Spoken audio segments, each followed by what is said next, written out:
သုံးလူထိုဖူးမြိုင်မှုရှောင်ကေရံဖာကောင်းထဲကြိုက်ခဲရပေဝေဒနာဝမလွတ်တုံချေဘေဝိဘေအဆက်ပါခဲ့ပေသုံးလူထိုဖူးမြိုင်မှုရှောင်ကေရံဖန်ကောင်းတဲ့ကြိုက်ခဲရပေဝေဒနာဝမလွတ်တုံချေဘေဝိဘေအဆက်ပါခဲ့ပေရှေခါကာဟောင်းမကောင်းကံစွာတငါမျိုးစာဖြစ်လတနောငါတို့ဥကောင်းထူထောင်းမြင်သောဝါမြောက်မိလိုက်ပြီးဝိဘတ်တော်ရှေခါကာဟောင်းမကောင်းကံစွာတငါမျိုးစာဖြစ်လတနော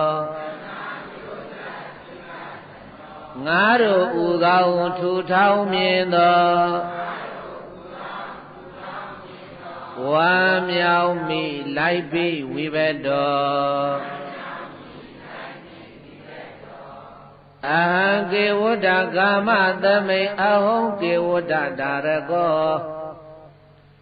မေဇကေခတိတေတိသဝဇနာယေသောမနတကံဘေကဝေယံတော်မြတ်အိုရှင်သားတို့အငါတိကေဝတ္တကာမသမိတ်တငါတဲ့တို့ရဲ့ရွာ၌ကေဝတ္တဒါရကောတငါတဲ့လေးသည်အဟုဖြစ်ခဲ့လေပြီမေဇကေငါတို့ကိုကာတိတေတတ္တိတို့ကိုဒိဋ္ဌဝါမြင်ရ၍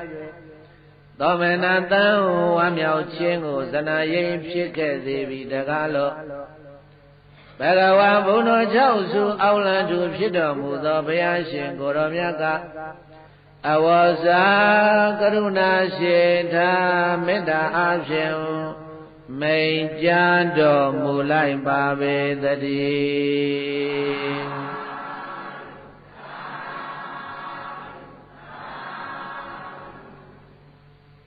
နဝမမြဝိဘတ်တော်မြတ်စွာဘုရားကောင်းတော့ကြိုက်တဲ့ဝေဒနာတဲ့ဘာဝေဒနာတဲ့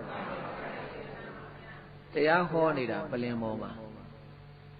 တရားဟောနေရင်ကနေပြီးတော့ဘာမပြောညာမပြောနဲ့ပလင်ပေါ်ကဘုရားဆင်းသွားတယ်ဆင်းသွားပြီးတော့ပလင်နောက်မှာလိုက်ကာရှိတယ်အဲ့ဒီလိုက်ကာနောက်ထဲမှာရှင်သာရိပုတ္တရာတို့ရှင်မမောက္ကလံတို့ရှိတယ်ဘုရားတရားနာနေတာတိတ္တကကြည်နေတယ်ဘုရားပလင်ပေါ်ကဆင်းသွားတယ်တရားဟောနေရင်တော်လေးကြကြတော့ရှင်သာရိပုတ္တရာတက်လာရှင်သာရိပုတ္တရာတရားတက်ဟောတယ်ဘုရားဟောတဲ့တရားပဲပြန်ဟောဆက်ဟောတာ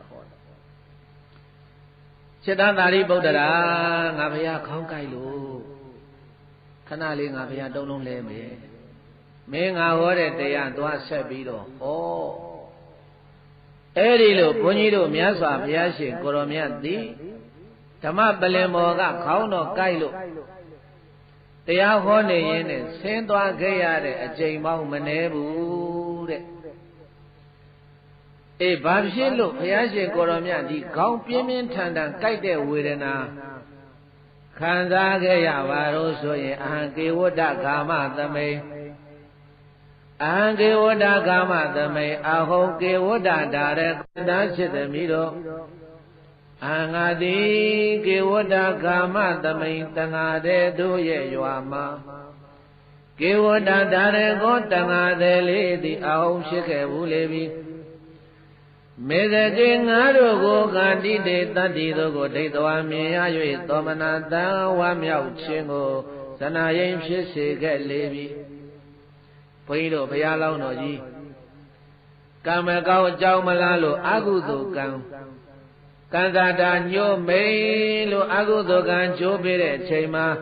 ဘုရားလောင်းတော်ကြီးဗမာသွားဖြစ်တုံးလို့ဆိုတော့တငါသည်မျိုးမှာသွားဖြစ်တယ်ဘယ်မျိုးမှာသွားဖြစ်နာမည်ကကေဝတ္တနာမည်ကဘယ်လိုခေါ်အေးမိဘတွေဆွေတွေမျိုးတွေပင်လယ်ထဲထွက်ပေါ့ငါတွေဖမ်းငါတွေရပါလာတဲ့ငါတွေလေးပေါ်တင်လာစီပိုင်းကြီးတွေထဲထက်ရေတွေနဲ့တချို့ငါတွေအရှင်တွေအသေးတွေကြတော့လဲခွဲစိတ်ပြီးတော့ငချောက်လှမ်းအရှင်ငါတွေကြတော့ပြေးတိုက်နောက်တနေ့မနဲ့နှလုံးလေးနဲ့ထဲတောင်းလေးနဲ့ထဲဈေးတဲ့သွားရောင်းတာဈေးတဲ့သွားရောင်းတဲ့အခါကျတော့ဘုန်းကြီးတို့ဘုရားလောင်းတော်ကခလေးအမေပဲသွားမယ်လို့လေတတမေဈေးငါသွားရောင်းမလို့တတပါလိုက်မယ်မလိုက်ခဲ့ပါနဲ့တာရဲ့ဈေးကဝယ်ရင်တတလိုက်ခြင်းနဲ့ဈေးထဲမှာမမေငါရောက်ပြီလို့ရှိရင်တတဝယ်ခိုင်းတရားရှိတယ်ဒါနဲ့ဘုန်းကြီးတို့ဘုရားလောင်းတော်ခလေးသူငယ်ဘဝ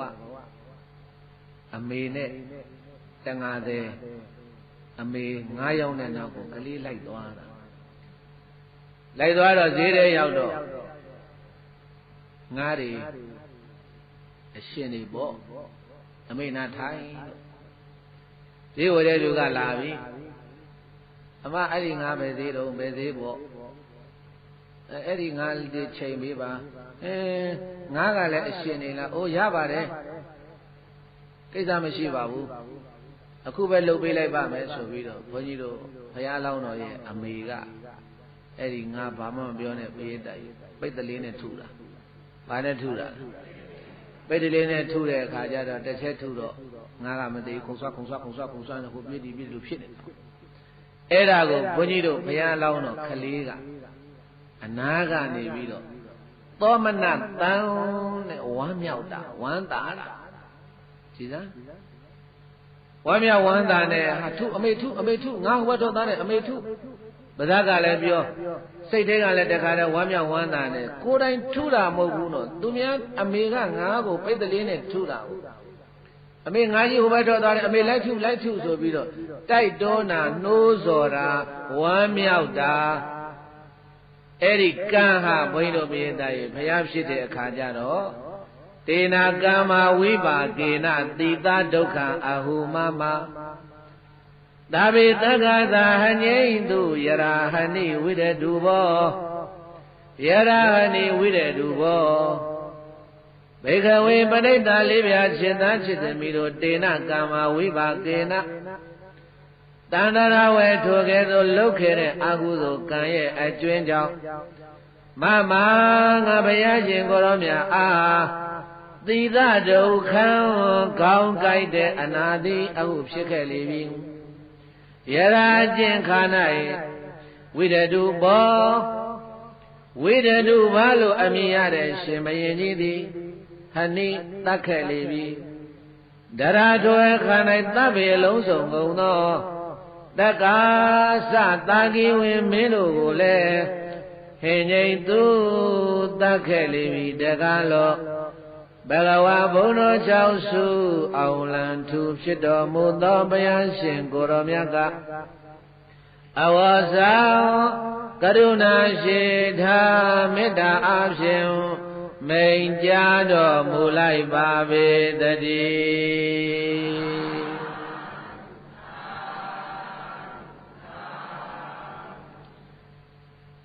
ဒီဇတ်တော်မှာနဝမမြဝိဘက်တော်မှာ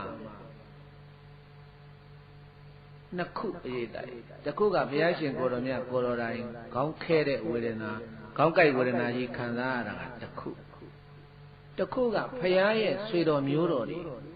အသက်ခံရတာတာဂီဝင်မင်းတွေဘုရားကနှစ်ခုပေါင်းပြီးတော့အဲ့ဒီမှာခေါ်တာအဲ့တော့နမတေရှေဥစွာဘုရားလောင်းဖြစ်တော်စဉ်ကာလဖြစ်စဉ်ကာလကငါတို့ဥခေါင်းကိုထုထောင်းတာမြင်တဲ့အခါကျတော့ဘုန်းကြီးတို့ဘုရားလောင်းတော်ကြီးဝမ်းမြောက်မိလို့ဝမ်းမြောက်ဝမ်းသာဖြစ်ခဲ့လို့ဥခေါင်းကြိုက်တဲ့ဝေဒနာခံစားရတယ်လို့ အဲ့ဒီနေရာမှာဘုန်းကြီးတို့ပိဋကပေါင်းတော်ကောင်းတို့မှတ်စရာတစ်ခုရှိတဲ့လိုက်ဆိုကြည်သားမှာကိုယ်တိုင်တိုက်တွန်းရှိမွန်စိတ်တူပွားပြန်မူမှတ်ယူ20ဒီကိုယ်တိုင်တိုက်တွန်းရှိမွန်စိတ်တူပွားပြန်မူမှတ်ယူ20ဒီကိုယ်တိုင်တိုက်တွန်းရှိမွန်စိတ်တူပွားပြန်မူမှတ်ယူ20ဒီအဲ့ဒါလူသီလအပါ20တဲ့လူသီလဘယ်လောက်တဲ့လဲရှင်ဘုရားပြောတော့တပည့်တော်တို့5ပါးသီလပဲကြားဘူးပါတယ်10ပါးသီလပဲကြားဘူးပါတယ်9ပါးသီလပဲကြားဘူးပါတယ်ဘယ်နဲ့အပါ20တောင်လူသီလ5ပါးသီလကိုအကျယ်ပွားရင်အပါ20တဲ့5ပါးသီလအကျယ်ပွားဘယ်လောက်တဲ့အပါ20ရှိတယ်5ပါးသီလလုံမို့လို့မလွယ်ဘူးပိဋကလုံနေမပြောနဲ့သောတာပန်တို့လိုလုံမို့ဆိုတာကအဲ့ဒီလိုသီလကို20ပွားကြည့်ကဲနံပါတ်1ပြောမယ်ဒီသိက္ခာပုဒ်နဲ့လည်းဒီဝိဘတ်တော်နဲ့လည်းပတ်သက်ပါတယ်နံပါတ်1ကပါဏာတိပါဒဝေရမဏိသိက္ခာပဒံသမာဓိယာမိသူများအသက်မတတ်နဲ့ဘာလဲပိဋကရဲ့သူများအသက်မတတ်နဲ့လို့ဆိုတဲ့သိက္ခာပုဒ်တစ်ပုဒ်မှာနောက်က4ခုလိုက်လာတယ်1ကိုယ်တိုင်နဲ့1ကပါတဲ့ကိုယ်တိုင်တတ်လည်းပဲအကုသိုလ်ဖြစ်တယ်ဖြစ်သလားမဖြစ်ဘူးလားနံပါတ်2ကကိုယ်တိုင်ပြီးတော့တိုက်တွန်းတယ်ဗါတယ်လေပိဋကတိုက်တွန်းတယ်ဆိုတာကတော့ကိုယ်တိုင်တော့မတတ်ဘူးနှုတ်ကနေတိုက်တွန်းတယ်တတ်လိုက်ကွာတတ်လိုက်ပါလားကွာချကွာထုကွာခြိုက်ကွာနှက်ကွာချကွာသိတော့ကောင်းတယ်ကွာချကွာဆိုတော့အဲ့ဒီလိုပါဇက်ကနေပြီးတော့ကိုယ်တိုင်မတတ်တော်လဲပဲသူများကိုတတ်ဖို့လို့တိုက်တွန်းနေတာဟဲနစ်လက်မောင်းမှာချင်းကြီးဆိုတော့ချင်းကြိုက်ခံတဲ့လူကအဲ့ဒီလက်မောင်းကချင်းကိုဘတ်ဆိုရိုက်လိုက်တော့အဲ့ဒါကိုသတ်ခိုင်းတာဘာထူပဲတဲ့နောက်ချင်းကြိုက်နေမပြောနဲ့ချင်းကြိုက်နေပါဖြစ်လေဝိဝကနေလေးနဲ့မှုတ်ပေးတယ်ဟူးဆိုသွားပြန်သွားပြီးရောအဲ့ဒါမလီအခုဆိုမဖြစ်ဘူးမထင်နဲ့5ပါးသီလကိုအကျယ်ပွားရင်20ထွက်လာတယ်ဘယ်လောက်ထွက်လာလဲပရိသတ်နောက်တကချင်းတွေ့ရင်မလုပ်မလားလေနဲ့မုတ်ထုတ်ပေးလိုက်ရက်တောင်နဲ့ရမ်းထုတ်ပေးလိုက်ဟုတ်လားပရိသတ်သွားမပြောနဲ့နော်သွားပြောလို့အဲ့ဒီချင်းကိုဟိုချင်းကြိုက်ခံတဲ့လူကတတ်လို့သိရင်ကိုပါပါတယ်ပါသလားမပါဘူးလားသူတွေ့လို့တတ်တာလားကိုပြောလို့တတ်တာလားအကုသို့အချောင်းဝင်ကြူတာကိုအသားကြိုက်တာလည်းမဟုတ်ဘဲနဲ့ဘာလို့သွားပြောနေတာလဲကြားလားပရိသတ်တချို့ကအဲ့ဒါနှုတ်ဆောက်စည်းဆိုတာအဲ့ဒါပြောတာဒီလောက်ကတော့ဘာမှဖြစ်ပါဘူးမပြောနဲ့ဖြစ်တယ်ဖြစ်သလားမဖြစ်ဘူးလားကိုယ်တိုင်တိုက်တွန်းချီးမွမ်းစိတ်တူတဲ့ကိုယ်တိုင်တိုက်တွန်းနှစ်ချက်ရှိသွားပြီဟုတ်တယ်မဟုတ်လားချီးမွမ်းတယ်ဆိုတာဘာလဲသေခြင်းတရားကိုချီးမွမ်းတာသေခြင်းတရားကိုချီးမွမ်းတာအိုးဘုန်းကြီးတို့ဇာပေတွေမှာလည်းရှိပါတယ်လူနာတယောက်ယောဂဝေဒနာခံစားနေရတယ်မသေးခြင်းနဲ့ကြည်သားမအောင်ငါဒုက္ခကြီးကိုအေးဟုတ်တယ်နော်ဒီဒုက္ခကြီးကြီးရတာသေသွားတာကောင်းပါတယ်ဟောသူများဟိုသွားပြီးတော့သေခြင်းသွားချီးမွမ်းတာဘာသွားချီးမွမ်းတာလဲပရိသတ်ဟုတ်တယ်ကျမတာဆိုကျမကိုကျမသတ်သေးပြမှာဟောသွားပြီးသူများလူမမာရှိသွားပြီးတော့လေအဲ့တော့ဟိုလူမမာကဒီလောက်တော့ဝေဒနာတွေပြင်းထန်နေမှတော့တော်ပြီအစားလည်းမစားတော့ဘူးရေလည်းမတောက်တော့ဘူးဆိုအဲ့ဒါအစားတွေဖြတ်ရေတွေဖြတ်ရှစ်လာတိုက်လည်းမတောက်တော့ဘူးဆိုရင်အဲ့ဒါကိုယ်ပယောဂါချောင်းသေတာဘာကြောင့်သေတာလဲအေးချီးမွမ်းသေခြင်းတရားကိုသွားချီးမွမ်းတာမချီးမွမ်းရဘူးနော်ပရိသတ်ရဲ့ချီးမွမ်းစိတ်တူးတဲ့ဗါတယ်လေပရိသတ်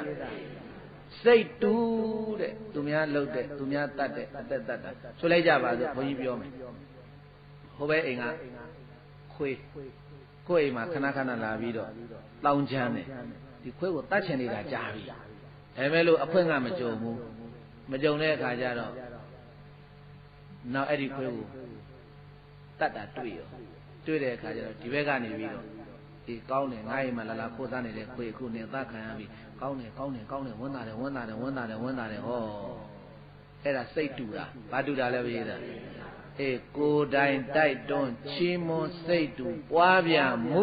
မှတ်ယူ20ဒီဘယ်လောက်လဲပရိသတ်ဒါမြင့်ပါဏာတိပါဒမှာ4ခုထွက်လာတယ်ဘယ်နှခုထွက်လာလဲကိုယ်တိုင်တတ်တာရဲ့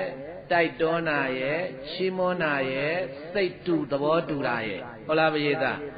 အဲ့ဒါ4ခုအဲ့ဒါဘယ်နှခုလဲအဒိဏဒါနမှာ4ခုအဒိဏဒါနမှာဘယ်နှခုလဲကိုယ်တိုင်ခိုးတာရဲ့ခိုးဖို့လို့တိုက်တွန်းတာရဲ့ခိုးဖို့လို့ဘယ်လိုခိုးနီးခိုးဟန်ကိုဘယ်လိုဘာညာဆိုပြီးတော့အဲ့ဒါပြောတာချီးမွမ်းတာရဲ့စိတ်တူတာရဲ့ဘယ်နှခုလဲသူလဲ4ခုပဲကာမိတုမိစ္ဆာသာရမှာလဲ4ခုပဲဟုတ်လားပရိသတ်ရဲ့နောက်တဲ့အခါမုသာဝါဒလည်းဘယ်နှခုလဲကိုယ်တိုင်လိန်ပြောတယ်လိန်ပြောခိုင်းတယ်ဟေးကျွေးရှင်ကလာပြီလေကျွေးလာတောင်းတဲ့အခါကျတော့ဘာပြောလဲအိမ်ထဲမှာပုံလို့ငါမရှိဘူးလို့ပြောလိုက်ငါမရှိဘူးလို့ပြောလိုက်ဆိုရှေ့ရလူကလည်းပြောပေးတယ်ရှေ့ရလူလည်းအကုသိုလ်ဖြစ်တယ်လိန်ခိုင်းတဲ့လူလည်းအကုသိုလ်ဖြစ်တယ်ဖြစ်သလားမဖြစ်ဘူးလားအဲ့ဒါသတိထားကိုယ်တိုင်တိုက်တွန်းချီးမွမ်းစိတ်တူပွားပြန်မှုမှတ်ယူ20ဒီဆိုတော့မုသာဝါဒကလည်း4ခုမုသာဝါဒကလည်းဘယ်နှခုလဲအတုရာမေရယမစ္ဆပမာဒဌာနဝရမဏိသိက္ခာပရံသမာဓိယာမိတေတရဲ့ကိုယ်တိုင်လည်းတောက်တယ်သူများကိုလည်းတောက်ကွာချကွာတိုက်တွန်းတယ်အဲ့ဒါလည်း4ခုအဲ့ဒါကဘယ်နှခုလဲဒါမင်း5လေးလီ20 5ပါးသီလအကျယ်ပွားရင်20 5ပါးသီလအကျယ်ပွားရင်ဘယ်လောက်လဲ5ပါးသီလလုံဖို့များလွယ်မှတ်လို့ကျွန်တော်လုံပါတယ်ဗျာတဲ့5ပါးသီလတဲ့5ပါးသီလကတော့ကိုတော့မတတ်ဘူးပေါ့သူများကိုဟဲ့နင်းနှစ်ဖူးမှချင်းကြီးဟဲ့နင်းလက်မောင်းမှချင်းကြီးဆိုလို့ဘတ်ဆိုတတ်လိုက်ရင်ကိုရောပါသလားမပါဘူးလားအဲ့ဒါလေးတွေအသေးစိတ်လေးတွေဘုန်းကြီးတို့ပရိသတ်ကြီးသိထားဖို့အရေးကြီးတယ်သောတာပန်တို့ကြတော့အဲ့ဒီ5ပါးသီလကိုအတ္တတာလဲသွားတယ်5ပါးသီလအပြတ်မခံဘူးဆိုတာအဲ့ဒီလိုမျိုးကိုစောက်ထိန်းတာ5ပါးသီလဘုန်းကြီးတို့လိုသုံးပါးငါးချမ်းကပုထုဇဉ်တွေစောက်ထိန်းတဲ့သီလမျိုးမဟုတ်သူများတဲ့မသားယုံတက်မဟုတ်တိုက်တွန်းရင်တိုက်တွန်းမယ်ချီးမွမ်းရင်ချီးမွမ်းမယ်ဒါမျိုးမပါဘူးသောတာပန်ကြတိုက်လည်းမတိုက်တွန်းဘူးချီးလည်းမချီးမွမ်းဘူး5ပါးသီလကိုအတ္တနဲ့လဲသွားတာဒါကြောင့်မို့လို့အဲ့ဒီဘုန်းကြီးတို့ယခုပြောခဲ့တော့ဒီ5ပါးသီလထဲမှာနံပါတ်1ပါဏာတိပါဒသိက္ခာပုဒ်ထဲမှာဘုရားအလောင်းတော်ဒီကိုယ်တိုင်တတ်တာမဟုတ်ပါဘူးဟုတ်ရဲ့လားပရိသတ်ရဲ့စိတ်တူတာဘာဖြစ်တာလဲဝမ်းမြောက်ဝမ်းသာအမေတတ်နေတာကိုစိတ်တူတာဟုတ်လားပရိသတ်အမေရိုက်အမေချအမေလုံးအမေထုမငါအမေဟိုဘက်ငါပြလိုက်လိုက်ထုကလေးဘုန်းကြီးတို့ပရိသတ်လိုက်ပြောနေတာနောက်ကနေအဲ့ဒီကံဟာဘုရားဖြစ်တော့ခေါင်းကြိုက်တယ်တဲ့ဘုရားဖြစ်တော့ဘာဖြစ်လဲပရိသတ်ခေါင်းကြိုက်ဝေဒနာခံစားရပါတယ်အဲ့ဒီကမနေလို့သေတဲ့အခါကျတော့ဒေနာကမ္မဝိဘာကေနနိရယံဥပပစ္စည်းတဲ့အဲ့ဒီကံနဲ့ငရဲကိုသွားတယ်အဲ့ဒီကံနဲ့ပဲသွားတယ်ငရဲကလွတ်လာပြန်တော့လည်းပဲပရိသတ်တည်းလူဘဝကိုရောက်ခဲ့ရင်နောက်ကနေပြီးတော့သူတစ်ပါးကိုခေါင်းကိုရိုက်ခွဲလို့အုပ်ဆက်ကွဲပြီးတော့သေခဲ့ရတဲ့ဘဝတွေကလည်းမရတွက်နိုင်အောင်ဖြစ်ပုံများကိုယ်တိုင်တတ်တာတော့မဟုတ်ဘူးအမေတတ်တာကိုဝမ်းမြောက်ဝမ်းသာနဲ့သဘောတူခဲ့တဲ့ကံဟာလူဘဝရောက်လာလည်းပဲရိုးတန်တန်သွေးရိုးသားရိုးမသေးရဘူးတဲ့သူများချောင်းရိုက်တာခေါင်းကြီးရိုက်တာပွဲချင်းမိတစ်ချက်တည်းပြီးတော့နောက်ကနေပြီးတော့ခဲလုံးနဲ့လှမ်းပေါက်ရင်ပေါက်မယ်ဝရင်တုံးနဲ့ဆောရင်ဆောမယ်နှစ်တဲ့ပိုင်းနဲ့ချရင်ချမယ်အဲ့ဒီလိုနဲ့ဘုန်းကြီးတို့ဘုရားလုံးတော်ကြီးသေခဲ့ရတဲ့ဘဝတွေကမနှဲဘူးတဲ့ချက်သားတို့ငါဘုရားရှင်ကိုရောမြတ်သည်အဲ့ဒီကေဝတ္တလို့ခေါ်တဲ့အလောင်းတော်ဘဝဖြစ်စဉ်ကငါတို့ဥကောင်းထူထောင်မြင်သုံးလိုထိုပူမြိုင်မှုရှောင်ကေရန်ဘာကောင်းတဲ့ကြိုက်ခဲ့ရပြီဝေဒနာဝမလွတ်တုံချေပဲဝိပဲအဆက်ပါခဲ့ပြီရှေကကာဟောင်းမကောင်းကံသောတဏှာမျိုးစာဖြစ်လာတဲ့နော်ငါတို့ဥကောင်းထူထောင်မြင်သောဝမ်းမြောက်မိလိုက်ပြီးဝိဘတော်တဲ့ကိုယ်တိုင်တတ်တာလားဝမ်းမြောက်ဝမ်းသာလားစိတ်တူသဘောတူဝမ်းမြောက်ဝမ်းသာခဲ့တဲ့ဝမ်းမြောက်ခဲ့တဲ့အကုသိုလ်ကံကြီးကိုဝမ်းမြောက်ခဲ့တဲ့ကံဟာจิตသားတို့တဲ့ဘဝများစွာကောက်ကြိုက်တဲ့ဝေဒနာခံစားရတယ်သိတော်လည်းပဲရိုးရိုးတန်းတန်းသွေးရိုးသားရိုးမသေးရပဲနဲ့သူများအုပ်ဆက်ရိုက်ခွဲပြီးတော့သိခဲ့ရတဲ့ဘဝတွေလမ်းဘေးမှာသိခဲ့ရတဲ့ဘဝတွေမနှဲဘူး ဒါရင်မဲလားဆိုတော့မကဘူးတဲ့ပရိသတ်တွေဘုရားရှင်ကိုရောမြတ်ကတန်ဃာတယ်ဘဝကတော်ဆက်ခဲ့တာရွာကြီးကတရွာလုံးတန်ဃာတယ်ရွာကြီးဆိုတော့အမေဘက်ကဆွေမျိုးဖေဘက်ကဆွေမျိုးမရှိဘူးလားပရိသတ်ရဲ့အဲ့ဒီအမေဘက်ကဖေဘက်ကတော်တဲ့ဆွေမျိုးတွေဟောဒီဘဝရောက်တော့လေကပိလို့နေပြီးတော့မှတာဂီဝင်မင်းမျိုးတွေလာဖြစ်ကြတယ်တဲ့တန်ဃာတယ်ဘဝကတော်ခဲ့တဲ့ဆွေတော်မျိုးတော်တွေတခုသောဘဝအဲ့ဒီတန်ဃာတယ်ဘဝမှာတရွာလုံးကလည်းပဲတန်ဃာတယ်လှုပ်စားတဲ့အခါကျတော့ဒီသူများတဲ့တတ်တာလောက်ကတော့ရိုးနေပြီပြေးတာဘာလို့ကြတုံးလို့ဆိုတဲ့အခါကျတော့ငါးကန်ကြီးငါးရီအများကြီးအဲ့ဒီငါးကန်ကြီးတွေကိုဘုန်းကြီးတို့ဘုရားအလောင်းတော်ရဲ့ဆွေမျိုးတန်ဃာတယ်တွေကအဲ့ဒီငါးကန်ကြီးတွေကိုအားလုံးစုပေါင်းပြီးတော့အဲ့ဒီငါးတွေကိုအစိတ်ခတ်တယ်ဘာလို့လဲပရိသတ်ရဲ့အဲ့ဒီအစိတ်ခတ်ခဲ့တဲ့ကံဟာဒီဘုန်းကြီးတို့ဒီတာဂီဝင်မင်းမျိုးလာဖြစ်တဲ့အခါကျတော့အသက်ခံရတယ်အသက်ခံရတာဘယ်သူကတတ်တာတုံးလို့ဆိုတဲ့အခါကျတော့ဝိတတုပလို့ခေါ်တဲ့မင်းသားကတတ်တာ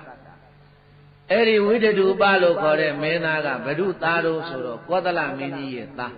ဘု து သားလဲပရိသတ်ကောသလမင်းကြီးရဲ့သားကောသလမင်းကတာဝတိနေတာဘုရားဆွေမျိုးတွေကကပိလဝတ်နေတာဘာဖြစ်လို့သွားတတ်တယ်လဲတတ်ချင်းရဲ့အကြောင်းရင်းကဆိုတော့ဇလန်းကကောသလဘယင်ကစတဲ့ဇလန်းပရိသတ်ကောသလဘယင်ကစတဲ့ဇလန်းဆိုတော့တနေ့တော့ဘုန်းကြီးတို့ကောသလဘယင်ကြီးကနာမဆောင်အထက်ထက်ကိုတဲပြီးတော့မြို့တဲကိုသူကြည့်နေတာကြည့်နေတဲ့အခါကျတော့တန်ဃာတော်တွေအများကြီးပဲတဲ့တန်ဃာတော်တွေအများကြီးပဲမြို့ထဲကြွလာတာတွေ့တာဟိုမှာအပါ200 300 400 500 100အုပ်စု200အုပ်စု50အုပ်စု60အုပ်စုမနဲ့မိုးလင်းလာတဲ့တန်ဃာတော်တွေကတာဝတိမြို့ထဲမှာသင်္ကန်းရောင်တပြောင်ပြောင်နဲ့တပိတ်တွေပိုက်ပွေပြီးတော့တာဝတိမြို့ထဲမှာတန်ဃာတွေတယုံယုံနဲ့သွားနေတာတွေ့တဲ့အခါကျတော့ကောသလမင်းကမေးတယ်အမတ်တို့အမတ်မင်းတို့တန်ဃာတော်တွေဒီလောက်အများကြီးဘယ်ကြွကြတာလဲဆိုတော့အမတ်ကြီးတွေကလျှောက်တယ်မြတ်သောမင်းကြီးတာဝတိပြည်ထဲကတထေးကြီးအနာတပိန်တို့ဝိသခာတို့သုပ္ပဝါသတို့လို့ခေါ်တဲ့အဲ့ဒီတထေးတွေတထေးကတော်တွေရဲ့အိမ်တွေမှာတန်ဃာတော်တွေကိုနေ့စဉ်တန်ဃာ900ဆွန့်ကတ်တယ်တန်ဃာ200ဆွန့်ကတ်တယ်တန်ဃာ300ဆွန့်ကတ်တယ်ဆွန့်လောင်းတယ်အဲ့ဒီလိုနေ့စဉ်ဆွန့်ဝတ်ထားပြီးတော့တန်ဃာတော်တို့ကိုဆွန့်ကတ်ဆွန့်လောင်းလုံးနေကြတာမို့လို့ဇေတုံကျောင်းတိုက်ကသင်္ဃာတော်တွေအလုံးဟာအဲ့ဒီတထေးတွေတီးတီးကိုဝင်ညထွက်ကြရင်းရင်းနှီးနှီးအလူခံတော်မူကြပါတယ်ဗျာဒီလိုလျှောက်တော့ကောသလဘယင်ကပရိသတ်ရေတရားတရားဖြစ်သွားတယ်ဘာဖြစ်သွားလဲတရားတရားဖြစ်သွားတယ်တန်ဃာတွေငါလဲဆွန့်ကတ်ချင်လိုက်တာတန်ဃာတွေနဲ့လည်းငါရင်းနှီးနှီးနေချင်လိုက်တာအဲ့ဒါနဲ့မြတ်စွာဘုရားရှိသွားပြီးတော့မြတ်စွာဘုရားလျှောက်တယ်မြတ်စွာဘုရားတပည့်တော်ရွှေနန်းတော်ဆွန့်ကတ်ခြင်းလို့အဲ့ဒါရှင်မယားကိုတော်တိုင်း9 ရက်ကမယ်ပရိသတ်ဘယ်နှရက်ကမယ်လဲ9 ရက်တိုင်ဆွန့်ကတ်မယ်အဲ့ဒါရှင်မယားဘယ်မှမကြွနဲ့ရှင်မယားကိုယ်တိုင်ကြွနေစဉ်9 ရက်ဒီတော့ဘုရားရှင်ကိုတော်မြတ်ကမြတ်သောမင်းကြီးငါဘုရားကိုတော်တိုင်းနေတိုင်းကြွဖို့ဆိုတာမဖြစ်ဘူးတရားဟောကြွရတဲ့အခါတွေရှိတယ်ဟိုဒေသစာရေးခရီးလိပြီးတော့တရားသွားဟောရတဲ့အခါမျိုးတွေရှိတယ်အဲ့ဒီတော့နေတိုင်းတော့မကြွနိုင်ဘူးတကားကြီးရေလို့မိန့်တော်မူတော့ကောသလမင်းကဒါမြင့်ရင်လည်းပဲဗျာယဟန်900ကိုဥဆောင်ပြီးတော့နေတိုင်းကြွနိုင်မဲ့ရှင်ဘုရားကိုစားပေါ့နေတိုင်းကြွနိုင်မဲ့ယဟန်တစ်ပါးစီစဉ်ပြီးတော့လွတ်ပေးပါဗျာလို့ကောသလမင်းကလျှောက်တော့မြတ်စွာဘုရားကမင်းတို့ပိဋကရေဘသူကိုတာဝန်ပေးတော့ဆိုတော့အာနန္ဒာကိုတာဝန်ပေးတယ်ဘသူတာဝန်ပေးတယ်จิตသားအာနန္ဒာကောသလမင်းတရားက9 ရက်တိုင်ရွှေနန်းတော်ကြီးမှာသင်္ဃာပါ900ကိုဆွန့်ကပ်မယ်လို့ငါဘုရားလာလျှောက်ထားတယ် အဲ့ဒီသင်္ကန်း900ကိုဥဆောင်ပြီးတော့စေတသာအာနန္ဒမင်းသွားပြီတော့လို့မြတ်စွာဘုရားကအဲ့ဒီမှာအာနန္ဒတာဝန်ပေးအာနန္ဒတာဝန်ပေးကောသလဘုရင်ကဘုရားတဲ့တကူကသင်္ဃာတွေဆွမ်းသားပြင်ပြီးပြန်လာပြီးတော့ကောသလမင်းကဘုန်းကြီးတို့ပိယတိုက်သူကတရံတရားတာဖြစ်တာဘုရားတာလျှောက်ခဲ့တာတကယ်ဆိုရွှေနန်းတော်ရောက်လို့ရှိရင်ဟဲ့ဘယ်မူကြီးမယသေနာပရိသေကနေရာခင်းဘယ်အမျိုးသမီးအဖွဲ့ကဆွန်းချက်ဗဟင်းနေချက်ဘယ်အဖွဲ့ကတန်ဃာတွေကြွလာနေရာချပြီးတန်ဃာတွေကြိုးစုအဲ့ဒီလိုတာဝန်ပေးရမှာဘယ်သူမှတာဝန်မပေးဘဲနဲ့ဘုရားတာဆွမ်းသားပင့်လာတယ်ရွှေနန်းတော်ရောက်တဲ့အခါကျတော့တိုင်းရေးပြည်ရာတွေနဲ့စီဝေဝဲဟဲ့ဘာဟဲ့ညာဟဲ့နဲ့ဆိုပြီးတော့အဲ့ဒီမှာအလုရှုပ်ပြီးတော့ဘုန်းကြီးတို့ပရိသတ်ကြီးကောသလမင်းကြီးဆွမ်းသားပင့်လာတာမေ့သွားတယ်ဆွမ်းသားပင့်လာတာဘာဖြစ်တယ်မလီကောသလမင်းကလည်းအမေ့ခေါင်းအဲ့ဒါတခါတည်းမေ့သွားတဲ့အခါကျတော့ရှင်မင်းကဘယ်သူမှမခိုင်းတဲ့အခါကျတော့ဘယ်သူမှမလုပ်ရဘူးကောသလမင်းဆွမ်းသားသွားပင့်တာကိုသိတယ်မူကြီးမယသေနာပရိသေကဟဲ့ဘသူကဆွန့်ချက်တာတာဝန်ယူဘသူကဘာတာဝန်ယူနေရာထိုင်ခင်းတာဝန်ယူဘသူကတောက်တော်ရေးတာဝန်ယူဒီလိုတာဝန်ပေးတာမှမဟုတ်ပဲနဲ့မဟုတ်တဲ့အတွက်ကြောင့်မို့လို့မခိုင်းတဲ့အတွက်ကြောင့်မို့လို့ဘသူမှဘာမှမလုပ်ရဲဘူးတဲ့ဒါနဲ့ဘုန်းကြီးတို့ဘုရားသားရဲ့တန်ဃာတွေကြွလာရောမနဲ့ကြတော့တန်ဃာတွေကြွလာတဲ့အခါကျတော့ဒီမှာနေရာထိုင်ခင်းကမရှိဘာမှလည်းချက်ထားပြုတ်ထားတာမရှိတော့ခဏလေးပဲထိုင်ပြီးတော့တန်ဃာတွေအကုန်လုံးပြန်သွားပြီးတဲ့အခါကျတော့ဘယ်သူကြံနေခဲ့တုံးလို့ဆိုတော့ခေါင်းဆောင်လှုပ်တဲ့အရှင်အာနန္ဒရှင်အာနန္ဒကြံနေခဲ့တယ်ကြံနေခဲ့တဲ့အခါကျတော့အေးဟိုမှာမြတ်စွာဘုရားရဲ့ညီတော်အာနန္ဒကြံနေခဲ့တယ်ကောသလမင်းကလည်းစီဝေကတော့ဆဲမလာသေးဘူးအဲ့တော့ဘယ်နဲ့လှုပ်ကြမလဲအိုးတို့ပါလာတဲ့သမကြိုက်လေးတွေကပဲညီတော်အာနန္ဒသပိတ်ထဲလောင်းလိုက်ကြတော့ပေါ့ဆိုပြီးတော့အဲ့ဒါမူကြီးမယသေနာပတိတွေကသူတို့အိမ်ကနေပြီးတော့ဒီမှာနန်းတော်မှာစားဖို့ဆိုပြီးတော့ရုံးတက်လာတာပဲစီဝဝဲတက်လာတာသမင်းကြိုက်တွေပါလာတာအဲ့ဒီတဲကဆွန်းလေးတွေထုတ်ထည့်ပြီးတော့အဲ့ဒါအရှင်အာနန္ဒကိုလောင်းတော့အရှင်အာနန္ဒကအဲ့ဒီဆွန်းလေးနဲ့ပဲမြတ်တာပြီးတော့ဖုံးမေးပေါ့ဖုံးမေးပြီးတော့အရှင်အာနန္ဒလည်းပြန်ကြွသွားနောက်တရက်ဒီလိုပဲငါပြန်တာပဲတန်ဃာတော်တွေပါမလာတော့တန်ဃာတော်တွေခေါ်လို့မရအောင်ဘာဖြစ်လို့ခေါ်လို့မရတော့လို့ဆိုတဲ့အခါကျတော့ဘုန်းကြီးတို့ပြည်သားကြီးခရီးဦးကြိုဆိုခြင်းလည်းမရှိနေရာထိုင်ခင်းလည်းမရှိဘာမှစီမံချက်ပြုတ်ထားတာလည်းမရှိတော့တန်ဃာတော်တွေကကောသလရွှေနန်းမပြောဘူးဝိဒါခါတို့အနာရဘိန်တို့အိမ်ကြတော့ကြာနာနာတခါတည်းချက်ပြုတ်စီမံရိုးသေးသေးလေးလေးစားစားနဲ့ဒီလိုလောင်းတဲ့အခါကျတော့တန်ဃာတော်တို့ကမင်းဖြစ်လင်ကစားကောသလရွှေနန်းမလာဘူးတတိအိမ်ပဲသွားကြတယ်အာနန္ဒတပါးတဲ့ဘုန်းကြီးတို့ပြည်တိုင်းနေတိုင်းသိခံပြီးတော့ကြွတယ်တဲ့သုံးရက်မြောက်နေကြတော့ကောသလမင်းကညီလာခံကအရှင်အာနန္ဒာကလည်းပဲဆုံးမရသေးလို့ထိုင်ဆောင်နေတဲ့အချိန်သွားတိုးရောတိုးတဲ့အခါကျတော့မှအဲ့ဒီမှာတတိယဝါတဲ့ကောသလမင်းကအလိုငါမြတ်စွာဘုရားမိုးရှိတဲ့တန်ဃာတော်တွေကိုဆွန့်ကပ်ဖို့လို့ပြင်လာတာဟဲ့မူကြီးမယသေနာပတိမြမင်းတို့ဘာမှမစီမံဘူးလားမှန်ပါဗျာမင်းကြီးကဘာမှစီမံဖို့လို့အမိတ်မပေးတဲ့အတွက်ကြောင့်မို့လို့ဘုရားကျွန်တော်မျိုးတို့လည်းမစီမံပါဘူးဗျာဟေးကဲရှိသေးတော့နောက်တနေ့စီမံထားတယ်နောက်တနေ့စီမံတော့လည်းမကြွလာဘူးအာနန္ဒတပါးတည်းကြွလာတန်ခါ900တိုင်ချက်ထားတာတကယ်ဆိုရင်လည်းပဲချက်ထားရင်လည်းချက်ထားတယ်သွားပြန်ရှောက်အောင်ပါဗောရှင်ဘုရားတို့ဘုရားဟိုဘက်ရက်တွေကမေ့လို့ပါဗျာမနေ့ကမနေ့ကစကြွပါလို့ဒီလိုလဲသွားမလျှောက်ဘူးမလျှောက်တဲ့အခါကျတော့ဘုန်းကြီးတို့ပြည်တိုင်းအရှင်အာနန္ဒတပါးတည်းလာတယ်ချက်ထားတာက900စာကြီးဖြစ်နေပြန်ရောအဲ့တော့ကောသလမင်းကစိတ်ဆိုးတယ်ကောသလမင်းကဘာဖြစ်လဲပြည်တိုင်းစိတ်ဆိုးတယ်စိတ်ဆိုးကြီးဘုရားเจ้าကိုသွားတာသွားပြီးတော့မြတ်စွာဘုရားသွားလျှောက်တယ်ရှင်ဘုရားတဲ့ရှင်မယားရဲ့တပည့်သားတန်ဃာတော်တွေဟာတပည့်တော်ရဲ့ဆွမ်းတပည့်တော်ရဲ့အလှကိုဖျက်ဆီးတာပဲတပည့်တော်ရဲ့ဆွမ်းသားပင့်နာတာကိုအလေးကရုမပြုတာပဲလို့မြတ်စွာဘုရားကိုသွားပြီးတော့လျှောက်တယ်လျှောက်တဲ့အခါကျတော့မှမြတ်စွာဘုရားကတန်ဃာတော်တို့ရဲ့အပြစ်ကိုမပြောဘဲနဲ့မင်းကြီးတန်ဃာတော်တွေဆိုတာသင်မင်းကြီးနဲ့အကျွမ်းတဝင်ရင်းနှီးမှုမရှိတဲ့အတွက်ကြောင့်မို့လို့မကြွလာတာလည်းဖြစ်တယ် နောက်တစ်ခုကအဝင်အထွက်မလုတ်တဲ့နေရာဖြစ်လို့မကြွလာတာလည်းဖြစ်တယ်ရှင်ဘုရားတန်ဃာတော်များမဝင်ကောင်းမထွက်ကောင်းတဲ့နေရာရေလို့ရှိသေးလားရှိတယ်မင်းကြီးတဲ့အဲ့ဒါဘုန်းကြီးတို့ပိဋကမှတ်သွားပါ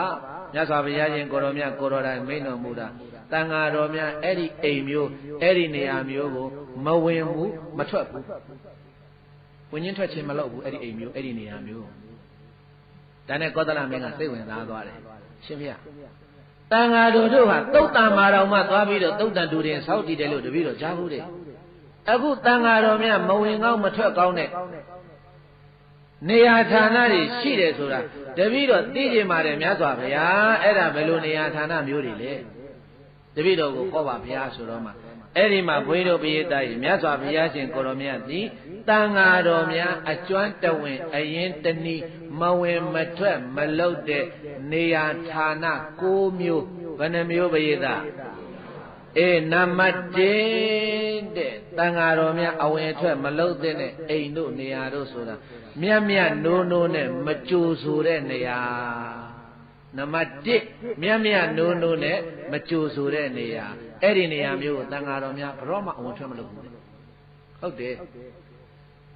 ဘုန်းကြီးတို့တန်ဃာဆိုတာဘုရားရဲ့သားတော်ပဲဘုရားကိုယ်စားပဲတန်ဃာတစ်ပါးကြွလာတယ်ဆိုရင်မြတ်မြတ်နိုးနိုးနဲ့ဘုန်းကြီးတို့ပိဋကကြီးကြိုဆိုရတယ်ဘာလို့ရတယ်လဲရှင်မကြွပါဗျာကြွပါဗျာကြွပါဗျာမြတ်မြတ်နိုးနိုးနဲ့ရိုးရိုးသေးသေးနဲ့မကြိုဆိုရဘူးလားပိဋကကြီးကြိုဆိုရပါတယ်အဲ့ဒီလိုမြတ်မြတ်နိုးနိုးနဲ့မကြိုဆိုတဲ့နေရာဌာနကိုသွားရင်လည်းတစ်ခါပဲသွားလိမ့်မယ်နောက်ခောက်ကြရင်မသွားတော့ဘူးတဲ့အဲ့ဒီအိမ်မျိုးကိုမသွားသင့်ဘူးတဲ့မြတ်စွာဘုရားကမသွားနဲ့နံပါတ်1မြတ်မြတ်နိုးနိုးနဲ့မကြိုဆိုတဲ့နေရာနံပါတ်2မြတ်မြတ်နိုးနိုးနဲ့မရှိခိုးတဲ့နေရာမကြိုဆိုတဲ့နေရာရဲ့မရှိခိုးတဲ့နေရာရဲ့ဘုန်းကြီးကြွလာတယ်နှုတ်ကတော့ကြိုဆိုတယ်ရှင်မကြွလာတာအေးထိုင်လေဗျာကလထိုင်ပေါ်မှာပြီးပြီဒါပဲအောက်လည်းမရှင်းဘူးကြောလည်းမကြောဘူးအယုတလည်းမပေးဘူးသူ့အလုပ်သူလုပ်နေတယ်ဖုံးဆက်ရင်ဆက်နေမယ်စကားပြောရင်ပြောနေမယ်စည်ရင်တွေ့ရင်တွေ့နေမယ်ဘုန်းကြီးကြွလာတာတန်ငယ်ချင်းလို့တကယ်ချင်းလို့ပဲရှင်မကလထိုင်ထိုင်လေဗျာမထိုင်လိုက်ဗျာထိုင်ကနာဘာမှအဲ့ဒီဘုရားတန်ခါကိုတခါတည်းမြတ်မြတ်နိုးနိုးနဲ့ရှ िख ိုးခြင်းမပြုဘူးဆိုလို့ရှိရင်ဘုန်းကြီးတို့ပြည်သားအဲ့ဒီအိမ်မျိုးကိုမသွားနဲ့တဲ့နောက်တစ်ခါနံပါတ်3နေရာထိုင်ခင်းမပေးဘူးတဲ့ဘာမပေးတာလဲနေရာထိုင်ခင်းမပေးဘူးတဲ့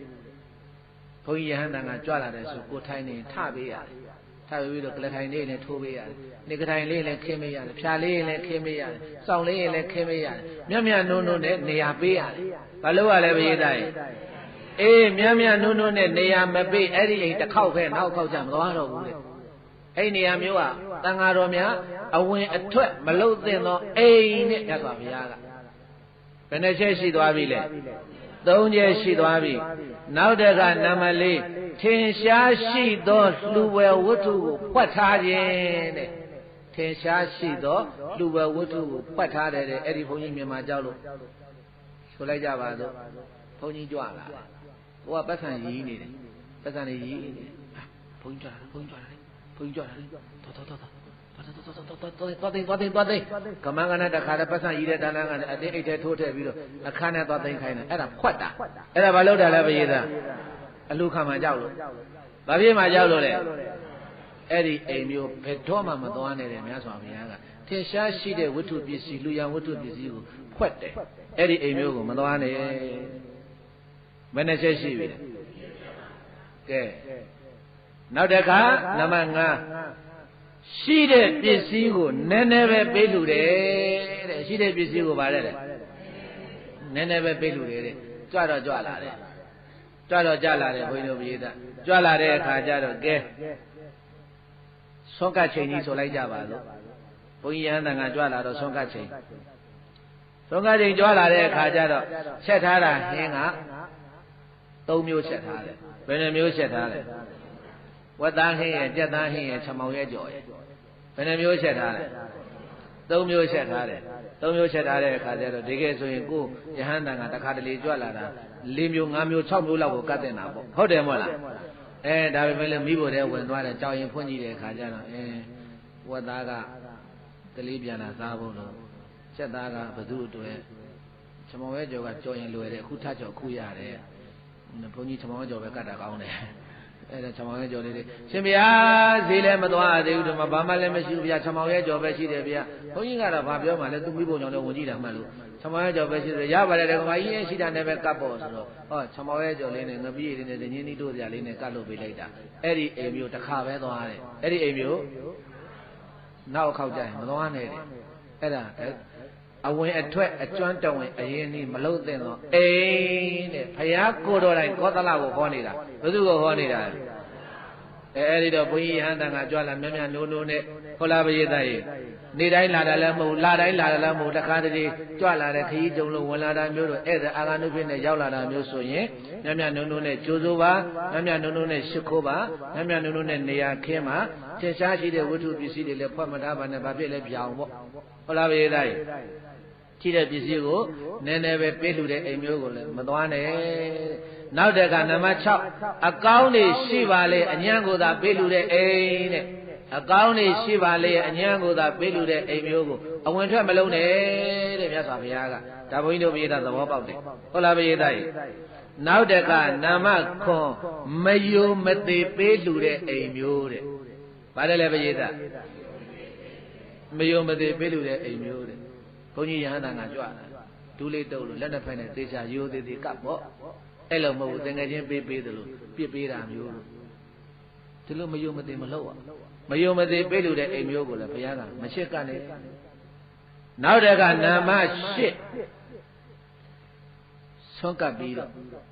ကဲတွေ့မှသွားသူလူတာစားတော့ဆွန့်ကပ်ပြီးတဲ့အခါကျတော့ကဲဓမ္မကြီးတွေကုသိုလ်လေးရအောင်ကပရိတ်လေးယူအောင်ရည်သက်လေးလည်းချပေးမယ်တရားလေးလည်းဟောအောင်မယ်ဆိုတော့အဲ့ဒီလိုပရိတ်လေးရွတ်လို့ပရိတ်ရွတ်ပေးတာမျိုးတို့ရည်သက်ချပေးတာမျိုးတို့တရားဟောတာမျိုးတို့ကိုပြုလုပ်နေတဲ့အချိန်ကကာလမှာဘုန်းကြီးတို့ပရိသတ်ကြီးတရားဟောတာကိုနားမထောင်မဲနဲ့ထသွားတဲ့အိမ်မျိုးဆိုရင်နောက်ဘယ်တော့မှမသွားနဲ့တရားဟောလဲနာရတယ်တရားဟောလဲဘာဖြစ်တရားဟောလဲနာတယ်ထမသွားအဲ့လိုအိမ်မျိုးကသူတရားမနာခြင်းလို့နောက်တဲ့ကနာမ9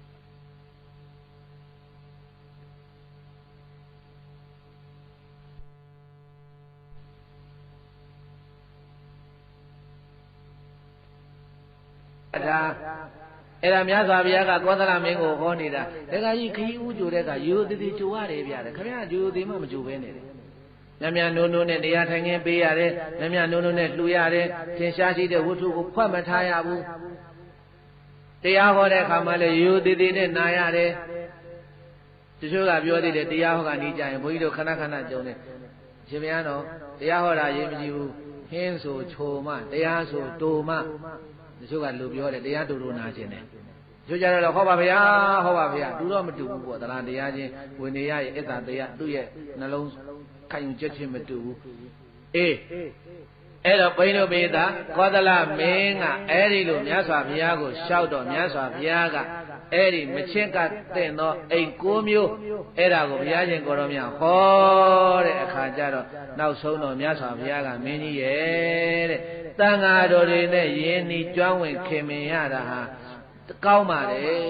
တေဂန်ဤကာလမှာတော်မှတန်ဃာတော်တွေကြွလာပြီးတော့ပြည်တရားတွေနာယူလို့ဘဝခရီးတစ်ခုကူးသွားနိုင်တာပေါ့တန်ဃာတော်တို့ရဲ့ယင်းနှမှုတန်ဃာတော်တို့ရဲ့တန်ဃာတော်တွေနဲ့ယင်းနှမှုရလာဟာဘဝခရီးကူးလဲကောင်းပါတယ်ဘဝခရီးကူးလဲဘာဖြစ်လဲပရိသတ်